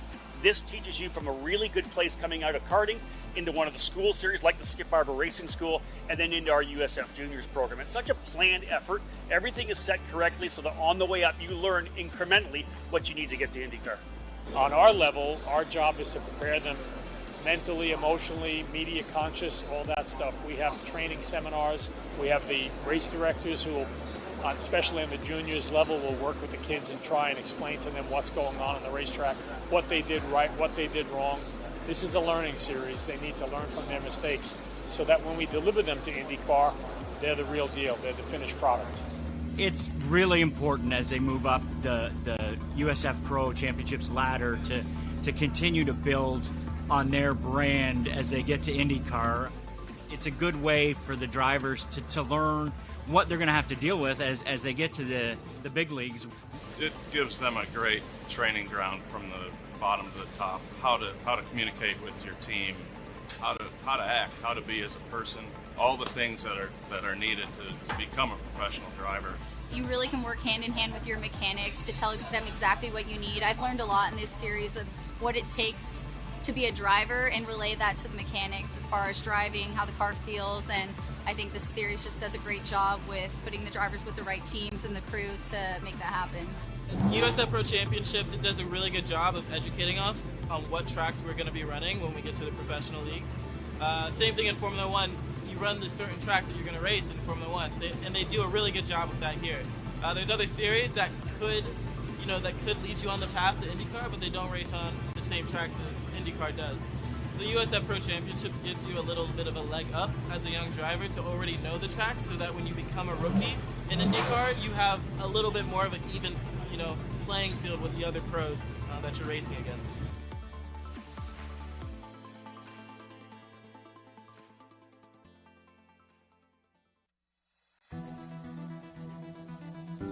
With 3 levels in the USF Pro Championships, we have USF Juniors, USF 2000, USF Pro 2000. One of the key components of the technical side of our sport is the fact that all 3 levels have the same basic chassis in itself. The USF Juniors, USF 2000, very similar race cars with the same engine as well. Larger engine, more horsepower for the drivers in USF Pro 2000. But what we always say is that we want our drivers to get a little bit more of everything as they work their way up the ranks. We hooked up with Italian race car designer Tatis Race Cars. They are the biggest in the world in junior formula cars, and they've built us an incredible car to our specs. We started with what is a typical Formula 4 chassis, but we strengthened it with a double bulkhead to protect drivers' feet, side intrusion panels. The core of the series is the Tatis race car. The tub is the same on all 3 levels, and a lot of the pieces transfer over from one level to another. So you increase the horsepower on every level, the lap times get quicker on every level, but it's all basically the same cockpit and the same controls, same data system, and the drivers can learn as they gradually increase horsepower and go faster. So the Juniors and the US 2000 are basically the same car, same engine, same gearbox. Where it comes into is the engine is detuned. It has a different restrictor on, which is different horsepower. It has different wheels, different dampers, different uprights, different brakes. From there to the pro level, It's different body work, it's different wings on the car, it's a totally different engine. The first two levels, they integrate with each other very good. Going to the next one, the same. Still the same. Tub, suspension, uprights are the same on a pro car, and brakes as a 2000. It just gets into being a little bit more. It's got a bigger gearbox on it, bigger wheels, bigger tires, more horsepower. So every step we have specifically designed to make sure you're ready to go that next year when you move up a level.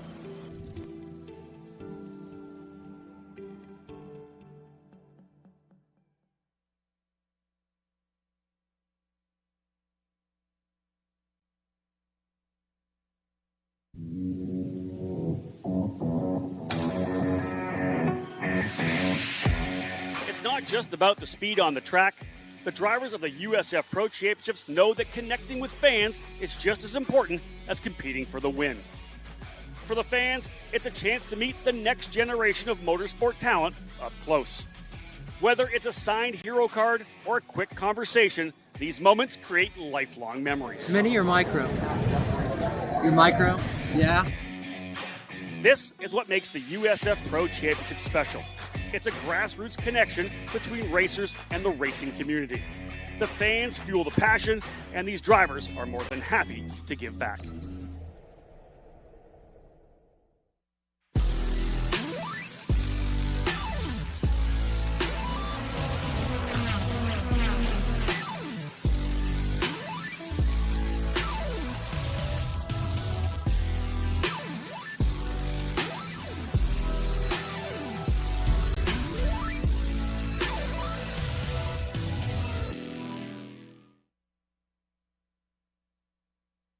You can feel confident Continental is the smart choice in tires. Can they handle extremes? Yep. Tested from the Texas desert to near the Arctic Circle. Really? Really. Anything for the guy who finds that one pothole? Yeah. Road hazard coverage has your back. For real? Absolutely. Were they made by like a bajillion engineers? Well, closer to 100. Continental. Welcome to the smart choice in tires.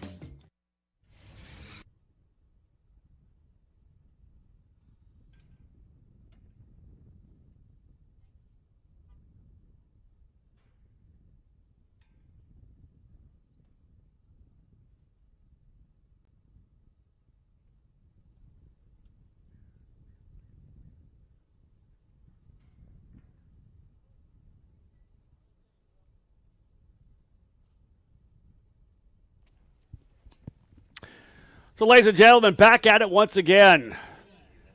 Fantastic battle there for USF Pro 2000. Deep in the field. There's a number of scraps as we saw deep in the field. No doubt about that, but wow.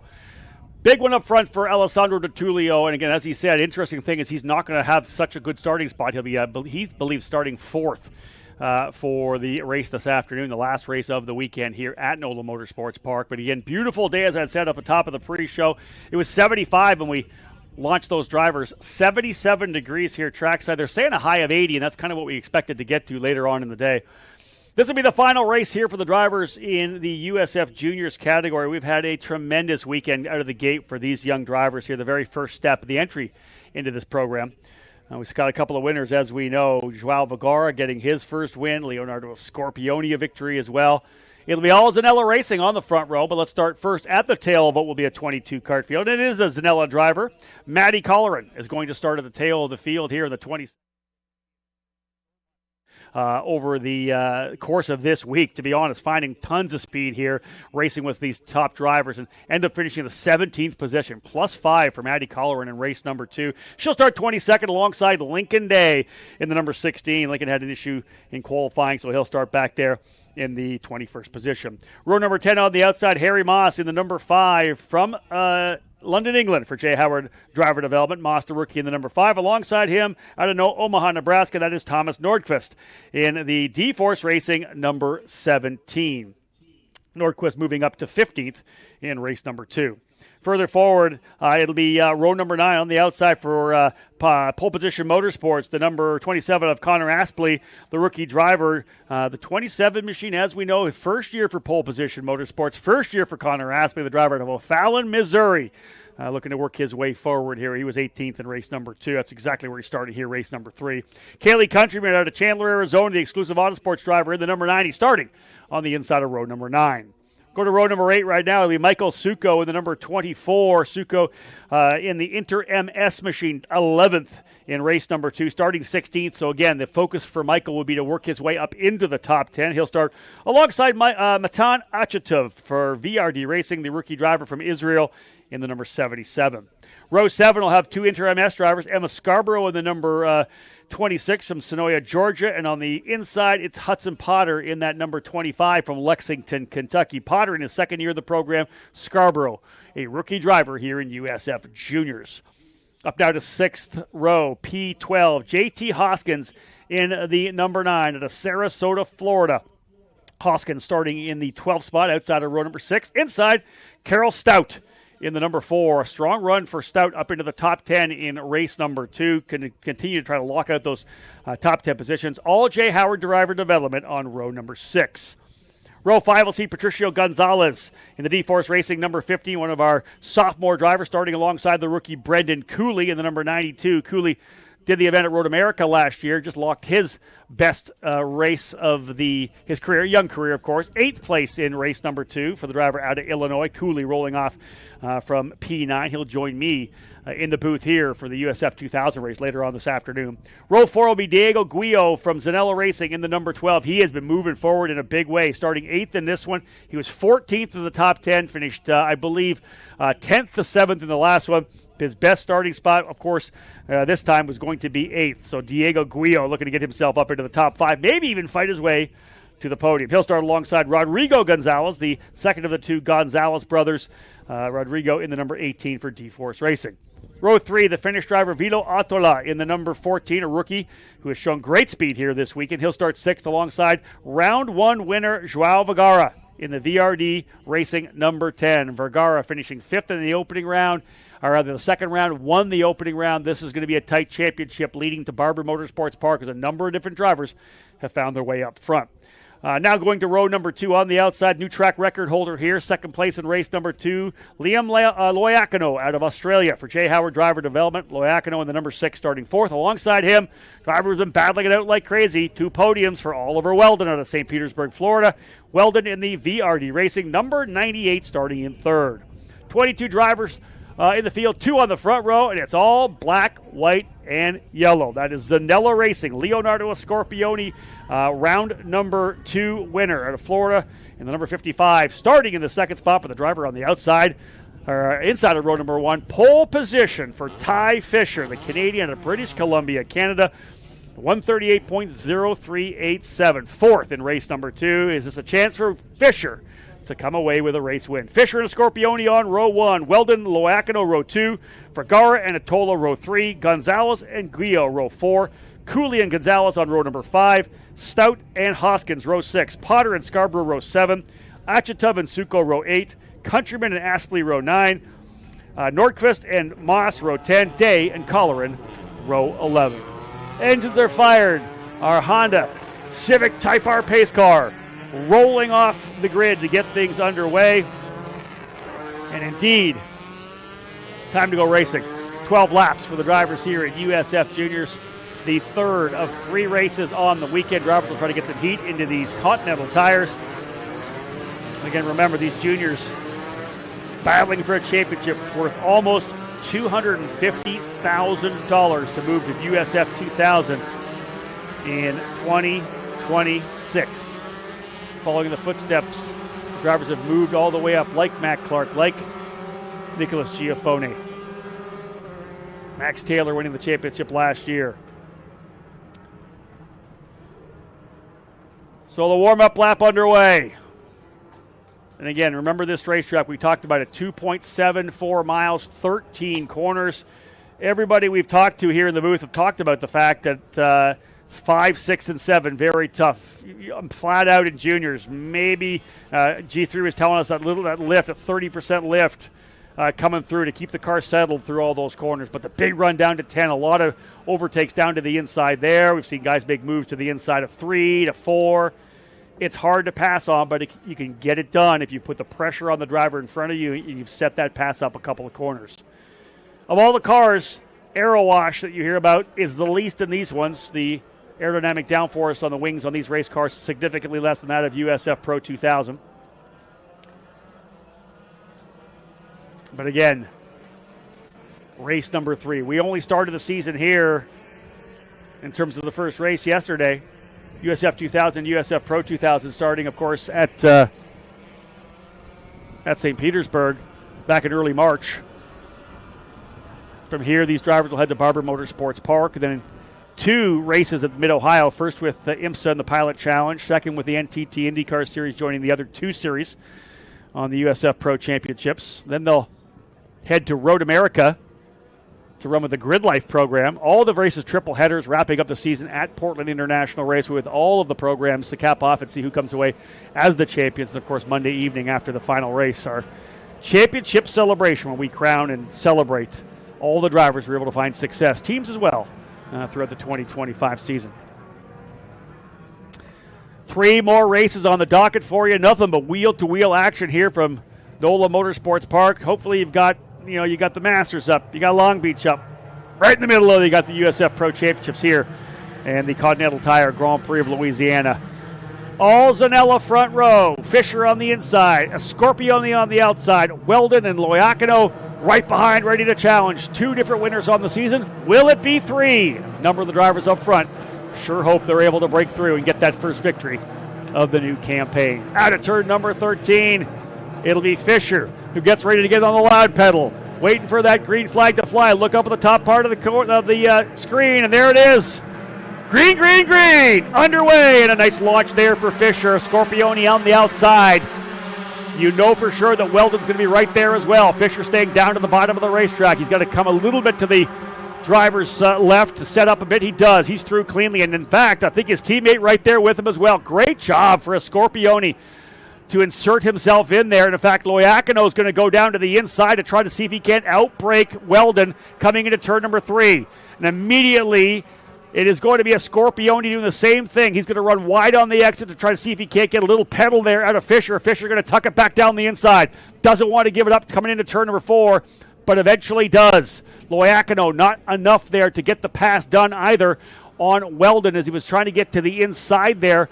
Fighting further back as well is Vilo Atola, the Finnish driver for D-Force, has put himself, I believe, up into the 5th position. He has moved Vergara back a spot. So there you have it, the early running. Zanella runs 1-2. A Scorpione coming off the confidence of race win number 1. Tucks it down to the inside of his teammate, able to go around the outside of 4 and holds that spot. Fisher sliding into P2. So the opening lap's underway. Keep an eye. We've seen some action come through that corner there, turn number 10, or 9 rather, the end of the chicane, where drivers have been side by side. We've seen drivers drop wheels, just lose the rear end coming through that corner, trying to carry speed under cold tires. I believe everybody clean and green so far through the opening lap. Get some heat built into these Continentals so the grip level will come up.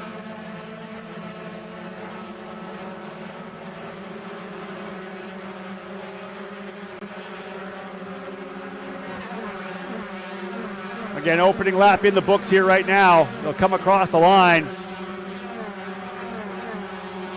We'll see how they all play out a little further back. We got a battle of the inside there. Here's a big move to the inside of Guillo, I think. That's going to be one of the Gonzalez brothers getting in front of Guillo. So a move up there for Rodrigo Gonzalez. He's able to go to P7. Good move to the inside. Slow driver. That's the leader. That is the leader slowing. I believe that is a Scorpione. As they'll work their way out of the corner, we're still green. Not exactly sure what happened on the racetrack there. I think Fisher's your leader. I think we had a mechanical or something happen to the leader of Scorpione at the tail of the field. Let's have a look at the leaders as they work their way through here. Great shot here coming through turn 6 and 7. It is indeed the 37 of Ty Fisher as your leader. A Scorpione had the front spot and an issue for a Scorpione. Not sure what happened there. Will he be able to get back around? Is it just something that can potentially clear itself out? Unbelievable. Another driver into the gravel, I believe. We got a bunch of stuff happening. Another driver off the racetrack there in the gravel. That is, I believe, going to be the outside of turn 5. Here's another driver off. That's Connor Aspley in the number 27. That's the pole position car. That is, I think, just on the exit of turn number 11. I don't see any damage to the actual rear wing, but Aspley is out, so we will go full course yellow. Connor Aspley and Thomas Nordqvist. It may be Nordqvist in the gravel over there. Number 17 coming into pit lane, so it indeed was not Nordqvist. He's into pit lane, being told. Aspley, the driver, off over in the exit of turn number 11. The transfer back to 12. Scorpione followed down the other, as is JT Hoskins. Man, tough one for both of those drivers. So there's the 27 of Connor Aspley.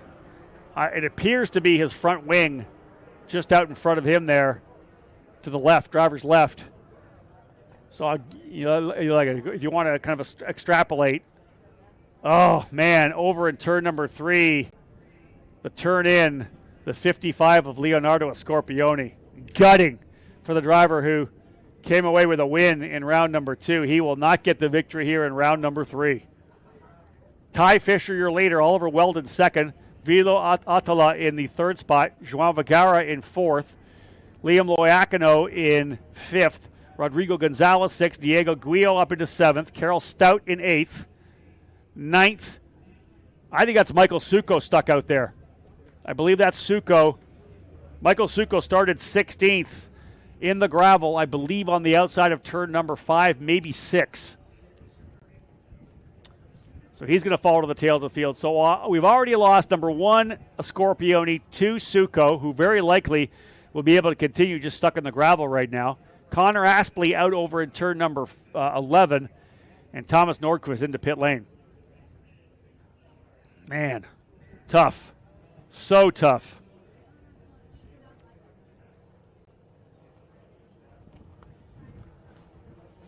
Outside the top 10, let's go to the end of it, actually. Stout is 11th. I was trying to pick up some of the drivers on the racetrack here. They're going to have to bring that machine of Scorpione in. And I expect flat toe. Yeah, they're not even going to put it on the hook. It's a mechanical for him. Not sure what that was for him as he falls down to 19th.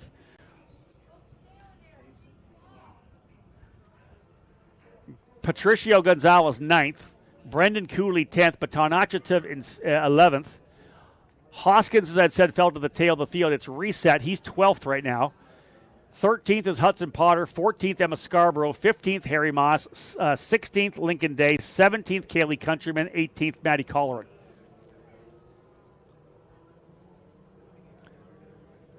So they got Succo out. So 3 different incidents. So we're working the AMR crew, and we're also working the track crew as well. We've got them all over. There's one of the track crews over to try to see if they can't figure out what's going on here with Connor Aspley. They're going to get the rope out for that one. Let me give you something that's interesting. I don't know if you watched the USF 2000 race earlier today, but there was an incident involving Ryan Janetta where he was buried way off the racetrack on the outside of turn number 5 and 6. I talked to one of the guys from the AMR IndyCar safety team, and they said they used every strap they had to reach him. It was 100 yards, so any further and they weren't going to be able to get him in. They were going to have to find another strap, so they used all the equipment they had to be able to reach him that far off the racetrack and pull him back on and get him rolling again. So just a little tidbit there for you from that incident early. And again, just the props to these guys. We're so lucky to have the AMR IndyCar safety team with us because the way they react so quickly to incidents, the way they get these drivers back on the racetrack, and that's, I think, one of the keys. We don't want our drivers circulating around for multiple laps under the yellow. We want to get green flag racing. That's where we have wider windows as well. We have a bigger window in terms of the time that they're going to be on the racetrack. For these drivers in USF Juniors here, and again, they've got, as we said, 12 laps, but it's a 40-minute window. I mean, they could bag it out in 20 minutes or so, less than a half an hour in terms of green to checker. But if there's issues, we want to make sure they get as much green flag racing as they can. If there's an incident that we think is going to take a long time, we may call red and bring them back in to preserve those laps for them. Right now, circulate them around for a couple of circuits here and go back at it. Only 3 laps in right now.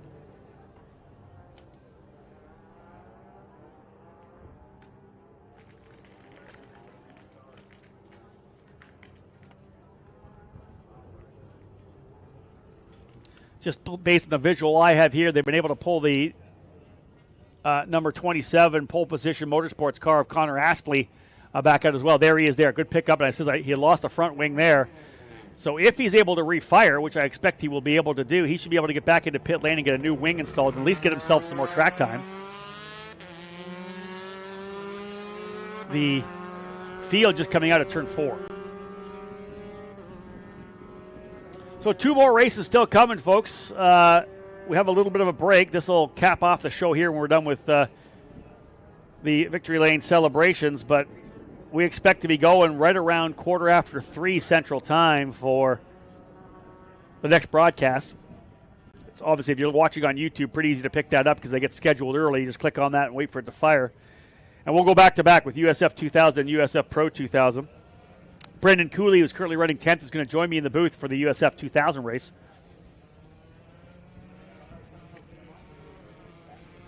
What a weekend it's been. Again, you can't ask for too much more weather, better weather, like, mid-70s, high 70s, sunshine all weekend long here at NOLA. Chamber of Commerce, as I had said at the start of the broadcast here.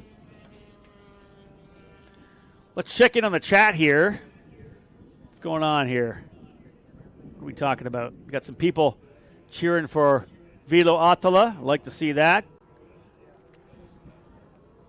Expect we got some guys as well cheering for the Canadian Ty Fishers, leading the way here. So shout out to everyone. Steve Whittick, my good friend, just celebrated a birthday a few days ago. Sir Steve enjoying watching some stuff. Actually, he's out in Long Beach right now. Anthony Martella, who's got a race this afternoon. You're racing in a couple hours. Martella's on. That's probably Kat Nichols saying hello as well.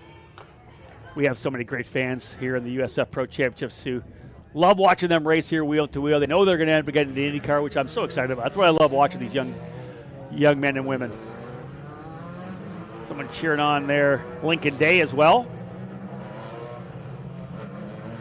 Griffin Yellen cheering on the Jay Howard Driver Development crew from home. Hopefully we'll see Griffin behind the wheel. He was planning on doing some racing with us this year. Love to see Griffin in this program. Lincoln Day, folks, has moved his way up to 16th position early on, getting out of trouble. So it seems like the 27, even though they rolled it back on, there is something wrong with that thing. It is not going to make its way back to pit lane. So that's why you're seeing the car come in here. Veronica's cheering for D-Force Racing. Indy Grand Mimi, howdy back to you. I guess that would probably be Grand Meme, right? I'm impressive. All right, so here's the order. Fisher, Weldon, Attala, Vergara, Loyacono, top 5. Gonzalez, Rodrigo, 6th. Diego Guillo, 7th. Carol Stout, 8th. Patricio Gonzalez, 9th. Brendan Cooley, 10th. Matan Achitov at 11th. Hoskins runs in 12th. I think that's where Suko was. I think he might have been up in 12th because everybody's moved up. Potter 13th, Scarborough 14th, Moss 15th, Day 16th, Countryman Colleran. The 18 drivers on the lead lap. Michael Suko's down a lap. Hopefully they were able to refire him and he gets some more track time here. A Scorpione done, as we know, on the opening circuit. He's already 3 laps down. Connor Aspley didn't even get his opening lap, and neither did Thomas Nordqvist. So those are the issues there.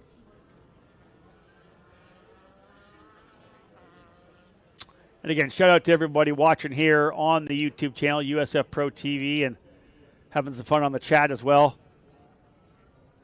Looks like it's been pretty clean, which is good. Sometimes it gets ugly. A little cleaner this time. I appreciate that. Chad Countryman saying, let's go, Kaylee. The number 90, no doubt. Again, Kaylee's just, she's part of that rookie crew who is so new, and there are a number of drivers like Maddie Colleran as well, and Kaylee. They've only started racing a couple of years ago, right? 22, 23, and so many of the young drivers in this program, we've talked about the fact have been, kart racing since they've been 7, 8, 9, 10 years of age. So, again, for drivers like Kaylee, drivers like Maddie, it's baptism by fire, right? We throw them into the deep end. The learning curve is like pinned straight up. So every race they get to, and I try to temper their expectations because, listen, you got to think about your fact you're racing with some of these guys and girls who've raced for many years in karting, Many have already done a full year of juniors and another off-season of testing. They're so far ahead of them. So the idea is just to stay focused. Race against yourself. I always say, as long as you're getting better, test yourself against yourself, because next year you're going to look back and go, oh my goodness, why was I putting so much pressure on myself? I'm so much different than I was. I didn't know anything back then. By the time they get next year, they'll have learned so much, and that happens year on year.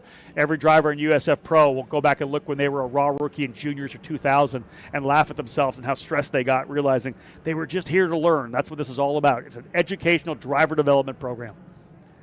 All right, folks, I'll leave the chat to you guys. I'm going to get back at it here. It's time to go racing. Single file restart. Ty Fisher up front. The 14-year-old Canadian about set to go. He'll roll him off the throttle. Oh, nice start there. And again, try to get good throttle way out to the outside of the racetrack. Weldon looking to try to take advantage of it as well. Tough starting on the front here. He'll have to defend a bit to the inside. Oh, but maybe 2x2 further back. Atola is going to work on Weldon. I think he's going to get around him and beat him to the turn-in. They're side-by-side coming through the turn, and Weldon. Atola didn't hold it. Hasn't had a lot of seat time in this USF Juniors car. Probably didn't need to give that one up. Indeed, Weldon coming away with it. Big dive bomb move from the inside from Gonzalez as he's trying to go around to the inside of Loiacono. Oh, I love these restarts because drivers get super aggressive. But you want aggression tempered with precision, right? If you're going to be aggressive, you don't blow into a corner, get a bunch of understeer, and drive into the driver in front of you. That takes no talent. That's not impressive at all. It's aggressive, but it's not impressive. You want the precision with it. You want to take that corner away, own the apex, own the exit. Get in there, take the spot away, so the driver you're passing understands they need to give it up. One driver dropping a wheel there coming through turn number 6, and that is going to hurt. From 6 and 7, you can't do that. You can lose so much ground. And that may be the battle here. Another driver, you see the dust up further back. I think that might be Vergara getting by Atola. Yeah, indeed, Vergara has worked his way to third. Here comes Loiacono as well. He's going to try to go to the outside of the fin. They'll go side by side through 10.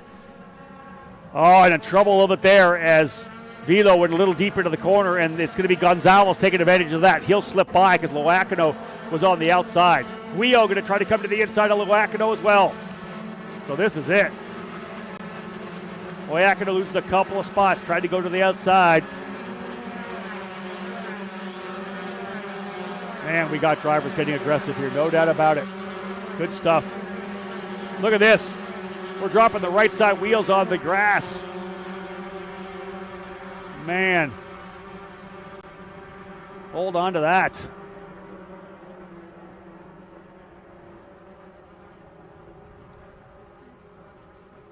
Six down, 6 to go. 6 laps remaining. And these drivers are battling like it's the last one we can see. Man, that was a good side-by-side. I think that might have been Carell Stout on the inside, Diego Guio on the outside. So that was the big fight there. There's Loiacono trying to go around the outside again. Oh, give each other room, guys. You think you can get that move to the inside of turn 5. You normally can't.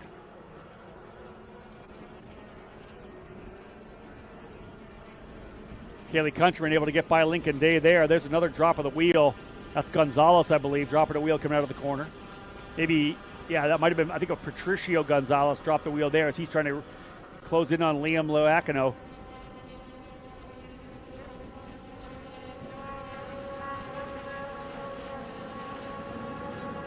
There's that group to the tail of the top 10.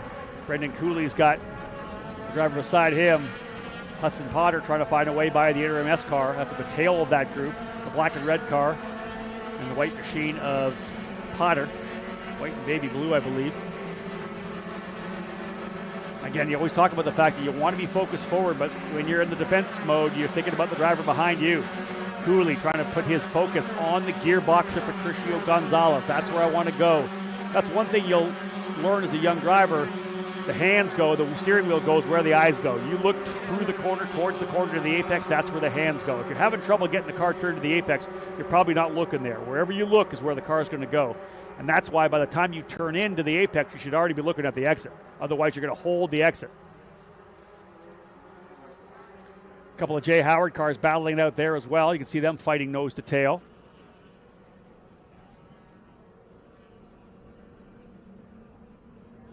There's the fight there between Cooley and Potter. I think he's going to go around the outside. Oh, Cooley goes up on top of the curbing on the outside. He's going to lose more than one. He'll lose two because JT Hoskins slides through as well. But Hoskins side by side. And look at this. Way off the racetrack goes Potter. Hoskins now up in to P10. Good job for JT. These drivers are learning so much, though, being in these dogfights, are they not? You can test as much as you want in the offseason. That's one of the values of the Academy Winter Series, where they get a chance to run 6 races over essentially a course of a week at 2 different circuits. This year, a little bit more of a gap between the 2 races at Sebring and here at NOLA. But when you're in these dogfights, these are the things that that change you when you get to the next race. You've had that experience. Look at these 2 Jay Howard cars going at it. The 4 and the 8, or the 4 and the 6 rather, Stout and Loiacono. Up front, Ty Fisher, just to update you, up by 8 tenths of a second now. Fisher looking to get another victory here for Zanella.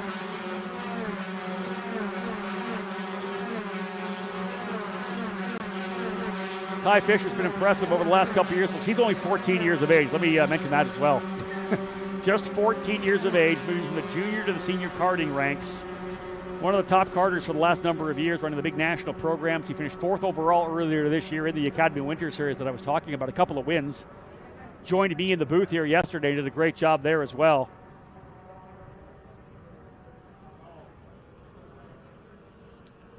Two wins, 3rd overall, top rookie in the Academy Winter Series. And you'll hear me talk a lot about the Superkarts USA Super Nationals. When I'm talking about the pedigree of a driver coming from karting up into juniors, we often refer to that major event each year in Las Vegas because so many drivers from all over the world come to run in that. And you think about that event, which is now into its 28th year. I've been announcing all 28 or all 27 of them, and drivers that have been there at that race and have shown well. Max Verstappen, George Russell, Lance Stroll, Charles Leclerc, Sergio Perez, Pato O'Ward, Kyle Kirkwood. I could go through the list of the drivers who have done well there. So to be a junior racer like a Ty Fisher, like a Sebastian Garzón as well, who won both races in junior last year, it's impressive. This is Diego Guillo battling it out with a couple of Jay Howard cars. This is 6th, 7th, and 8th. And Loiacono backed by Carroll Stout. Man, this is good stuff.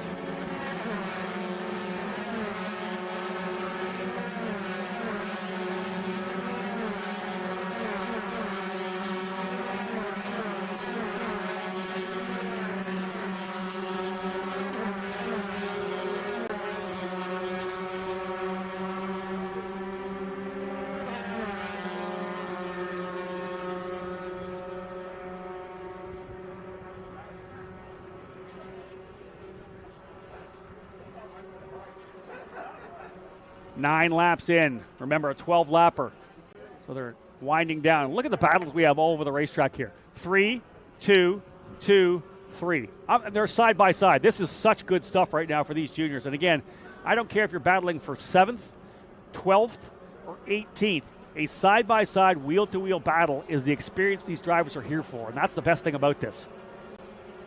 And with your teammate, ideally you're not going to take each other out. Here we go here, though. Where's that? I think that's, I believe, that is going to be 9th and 10th. Gonzalez and Hoskins going at it. D-Force and Jay Howard. Hoskins, I think, sliding by there in the number 9. He has been moving forward. Shout out to JT Hoskins. Started 13th. Fell back a couple spots up into, I believe, 9th spot now. So a good run here for JT. Didn't get a full season in with us last year, so he's not technically a rookie, but because he ran too many races last year, but he doesn't have a full season yet under the belt. Here's Diego Guillo putting all the pressure on the 4 of Carroll Stout as well. Stout's been able to get up a spot. I think Guillo got pushed back a little bit. I'm going to say that Loiacono now up to 6th, Stout 7th, Guillo 8th. Yeah.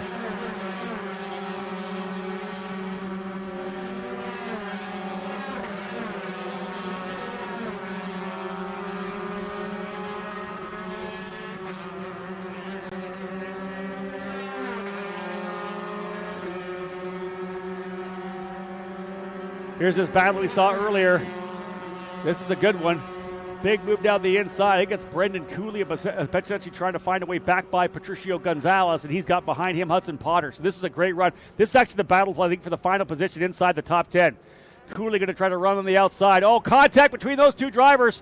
And Cooley, as he hold on to it, he does. He has to pedal it, but he's going to lose a bit there as Potter got into the side of Cooley. He needed to get some more wheel on it. I think we have a full course yellow. We need yellow flag is out. Unsure why right now, but we have a yellow flag out on the racetrack. There's the number 4 of Stout with damage. Not quite sure there what happened to Carol Stout. But we have a full course yellow here. And this is, we've got 10 laps in. They're going to put lap 11 back in when they come back around. This is going to be effectively done. And the driver off is the 26 Emma Scarborough. Off on the outside at turn number 6 and 7. This is effectively done as they get ready to come across the line here. Fisher across the line with the white flag. This race is done. Fisher, Weldon, Vergara, Atola, Gonzalez, Loiacano, Guio, Gonzalez, Potter, Cooley. We'll see whether or not we have any kind of a call on the Potter-Cooley contact coming through turn number 4 as Potter got wide and into the side of Cooley. Both those drivers were going hard. That was a great battle between 8th, 9th, and 10th. Let's say that. Gonzalez, Potter, and Cooley went at it. Moss ends up 11th. Harry Moss started back in the 18th spot, +7 for Harry Moss. How about a 12th place finish as well for Kaylee Countryman? She works her way up from, I believe, 17th to 12th. So a strong run for Kaylee in race number 3. Stout had some issues there. You saw him come across the line further back. It looked to me like maybe left rear damage for Stout. Lincoln Day works his way up. It's reset here on me, having Guio 7th, Hoskins 8th, Gonzalez 9th, Potter 10th, and Cooley 11th. Countryman 13th, Stout 14th, Day 15th, Matty Colleran 16th, Matan Achatov 17th, Suko a lap back in 18th, Scarborough 2 laps back after going off here in 19th. As we know, a Scorpione, Aspley, and Nordquist out early. But folks, this one's going to give the victory to Ty Fisher. 3 different winners to start the season here in USF Juniors. And it's a rookie coming away with the win. The first rookie to get the victory. Vergara and Scorpione, the 2 veterans, the 2 sophomore drivers winning the first 2 races. But it's the Canadian Ty Fisher taking the victory.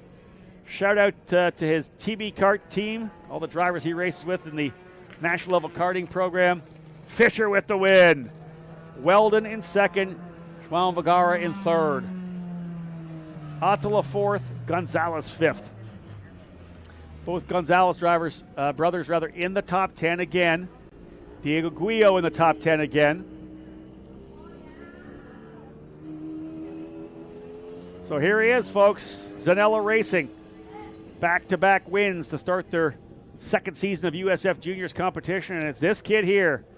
He's going to be one to keep an eye on. And I said this in my podcast, the USF Pro Insider. If you don't get that, it's available on the app, the downloadable series app. Just scroll to the bottom of the homepage, and you'll get down to the app, down to the podcast section, though, or you can get it on any of the podcast platforms, the USF Pro Insider. When I did the preview for USF Juniors, I said, look out for this kid. He could be one of the dark horses to win some races, and he'll do it in the opening weekend. And we all know this, folks. When you open the floodgates, wins breed wins. Sometimes you get a bunch of them, and we have 3 drivers that now have the confidence that they can win races. He was out far enough in front. Had we not had a yellow, Ty Fisher was not going to get challenged. He was 1.3 seconds up. But there he is. Look at the team. They're climbing the fence beside him. Checkered flag flying, and indeed Ty Fisher, in his debut weekend in USF Juniors, is a winner in the USF Pro Championships. Fisher, Weldon, Vergara, Attila, and Gonzalez. Zanella, VRD, D-Force, as Rodrigo Gonzalez finishes in 5th. Liam Loiacano in 6th. Diego Guio in 7th. JT Hoskins 8th. Patricio Gonzalez 9th. And Hudson Potter rounding out the top 10. 17 drivers going the distance. All 12 laps. And 2 more races still to go, as I said. Those of you tuning in, watching here on USF Pro TV, USF 2000, I'm expecting likely somewhere around a 3:15 start Central Time, so a little over an hour before we get ready to get back at it here. We'll do one show to cap off back-to-back races, USF 2000 and USF Pro 2000, race number 3 of the triple header, and cap off. It's been a wild weekend so far. 4 straight wins in USF 2000 for Liam McNeely. He's won both races on the weekend so far. Both races so far this weekend as well, as we know, for Alessandro DiTullio in Turn 3 Motorsports. But 3 different winners to start the season in USF Juniors. This is what I love, because that means this is going to be a wild finish to the end. Fisher, Weldon, and Vergara on the podium here. And I'm just going to throw this out there with the speed we've seen out of them. I think Guillau's got a chance for a win. Loiacono definitely has a chance for a win this year, no doubt about that. I think we'll see podiums out of drivers like both Gonzalez brothers and Cooley. Scorpione's going to win again. There's a lot of drivers that have a chance to win races here. And indeed, when we get to the second half of the season, those drivers who are essentially rookies are going to kind of turn the corner. And you think about the middle races we have are 2 Mid-Ohios. We start here at NOLA. In a couple of weeks' time, we're at Barber Motorsports Park with IndyCar. Then with IMSA for USF Juniors, a standalone with IMSA at Mid-Ohio. That's the halfway point of the season. They come back a couple of weeks later with IndyCar in 2000 and Pro. Those drivers are going to be different. They've already raced at an event at Mid-Ohio. They're going to be ready to get at it. And some of these drivers who are just outside the top 10 right now, some of these rookies, they're going to be ready. They're going to be ready to fight for podiums. They're going to be ready to fight for top 5s. They're going to want top 10s every time they roll onto the track. So everybody's expectations will change at the midway point between the 2 Mid-Ohio races. There's a shot coming down the back straightaway into turn number 10. And we are going to have another winner. And I love seeing the celebrations of these initial winners when they come out. Some are subdued. Some drivers really get excited about it. We'll see what we get from Ty Fisher, because this is a big victory for this young driver. Started on the pole. Also, listen to this. Full brace of points. Pole position, fast lap of the race, most laps led, win. 33 points for Ty Fisher. Yeah, put this kid's name in championship contention, not just race win contention. He's going to fight for the championship. Zanella's got some bullets in the gun here in 2025. That's my racing number 2. I love the number 37. That's good. Fellow Canadian. White Rock, British Columbia, Canada. Told me yesterday he's heading back to BC to Area 27. Going to do some radical driving, do a little testing in the radical. Got a lot of karting still coming up throughout the season. Good finishes by a number of drivers here as well. There's the 90 of Kaylee Countryman. She'll be happy with a 13th place finish. Might even be more than that if we do get some penalties. Let's have a look. Here he comes, folks. The 37 rolling his way into victory lane. Weldon behind him, Vergara behind him. For the first time in his young open-wheel career, Ty Fisher is a winner in USF Pro Championships competition. Ken Burris will get in there to have a quick chat with this young driver. Get him fired up and ready to go. We'll get that helmet off so we get that emotion. If you're at home back at BC, part of Ty's family, you're going to be pumped to see this one. Flawless drive by the young Canadian driver. Just give him a little look at what he's got going, the development he has had over the last number of years, watching him first race in karts. He and his sister Autumn still running karts as well. Autumn's doing a heck of a job in the KA 100 senior class as well, watching her get a bunch of top 20s. Developing as a young driver. But Ty, man, out of the gate here, super strong. His team will start working its way over to him. Get that victory helmet hat on there, buddy. Yeah, there's the smile. He's already got it going. Steering wheel will come off, and he'll come out of the car for the first time as a USF Juniors winner. There he is. Ty Fisher, winning for Zanella Racing. Race number 3 for USF Juniors.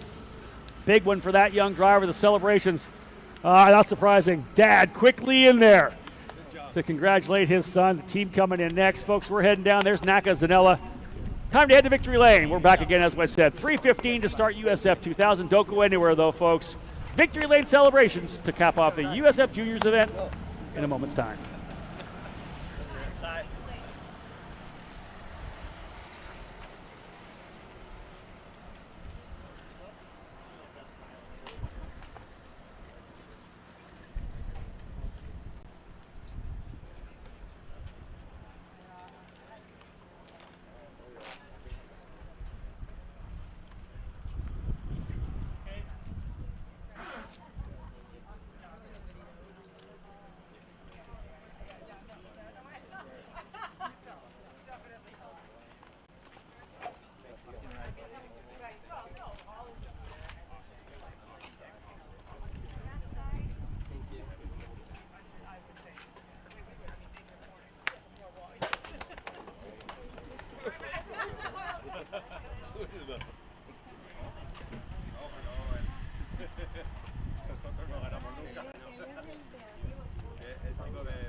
All right, ladies and gentlemen, we're ready to fire things up here. USF Juniors. There's 2 more races to go after this, but the Juniors drivers put on a show for us. Our third different winner to start the season.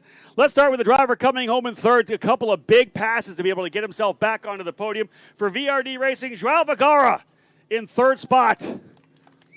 Podiums are what you need if you want to win a championship, and Joao doing a great job for third. Again, coming home in second spot, the podiums keep coming for this driver as well for VRD Racing. Oliver Weldon finishing P2. And folks, always love a big round of applause when you win your first race. 14 years of age. He's a rookie in the program. He's a winner as well for Zanella Racing. Ty Fisher! Come on down here, buddy. Come on down here. You're new here. We're going to teach you about this if you're winning races. Hey, congratulations. First, just tell me, you win your first race. How's it feel? Feels amazing. Really happy for the team. 2 wins today. Feels really good. You were a little further back. You were the guy that was out front in the other 2 races. How did it feel to get out front, knowing that they're battling behind you? Yeah, it felt good. My starts weren't as good the past 2 races, but as soon as I got to the lead, I knew I had the pace to stay there and maybe pull away, and that's how it worked out for me. Let's talk about the car itself. It's a long week, right? We're here for 4 days. You guys got the car better and better. How good was it here in the last race? It was really good. It was the best it's felt so far. Super gripped up, wasn't sliding. Everything felt amazing with the car. The teams put the car together very well the past year. A lot of people make this happen for you. Who do you want to thank today? The whole team, Zanella, Naka, my dad, my coach, everybody that's helped me and who's here with the team this weekend. Thank you to all of them. Well done. Get on top of that podium, my friend. Ty Fisher is now a race winner, folks, in the USF Pro Championships. Victor here in USF Juniors. Put on a show out front. Fast lap of the race. Led all the laps. 33 points in total. 3 different winners on the season. 2 teams this time on the podium. 2 drivers from VRD. And, of course, the Zanella Racing pilot in the middle. P1 as it was in race number 2 with Leonardo Scorpioni. This championship is going to be tight. There are a number of drivers who are going to keep picking up their pace throughout the early half of the season. I mentioned on the broadcast that second half when we get back to Mid-Ohio for the second time, this time with the NTT IndyCar Series. These drivers who are raw rookies are not going to be that anymore. They'll be ready to put their elbows up and fight for top fives and race wins. But out of the gate, we have 2 sophomore victories and 1 rookie. The first freshman to get up to the top of the box is Ty Fisher, the Canadian driver for Zanella Racing. Champagne coming in, well, sparkling cider, to be honest, for the young guys here. Sorry to tell you. But yeah, you guys have an opportunity to get these suits washed before we go to Barber Motorsports Park. So feel free to dump a whole bottle down the back of Ty Fisher if you want. Guys, grip it and rip it. Let's have some fun. There you go. Let's get after Fisher there. Remember, Vergara got a victory as well. You can take it right to his noggin too if you want. Fisher's going to go after the team as well. I like that. There you have it, folks. Fantastic celebration. The drivers here at USF Juniors. Future star NTT IndyCar Series.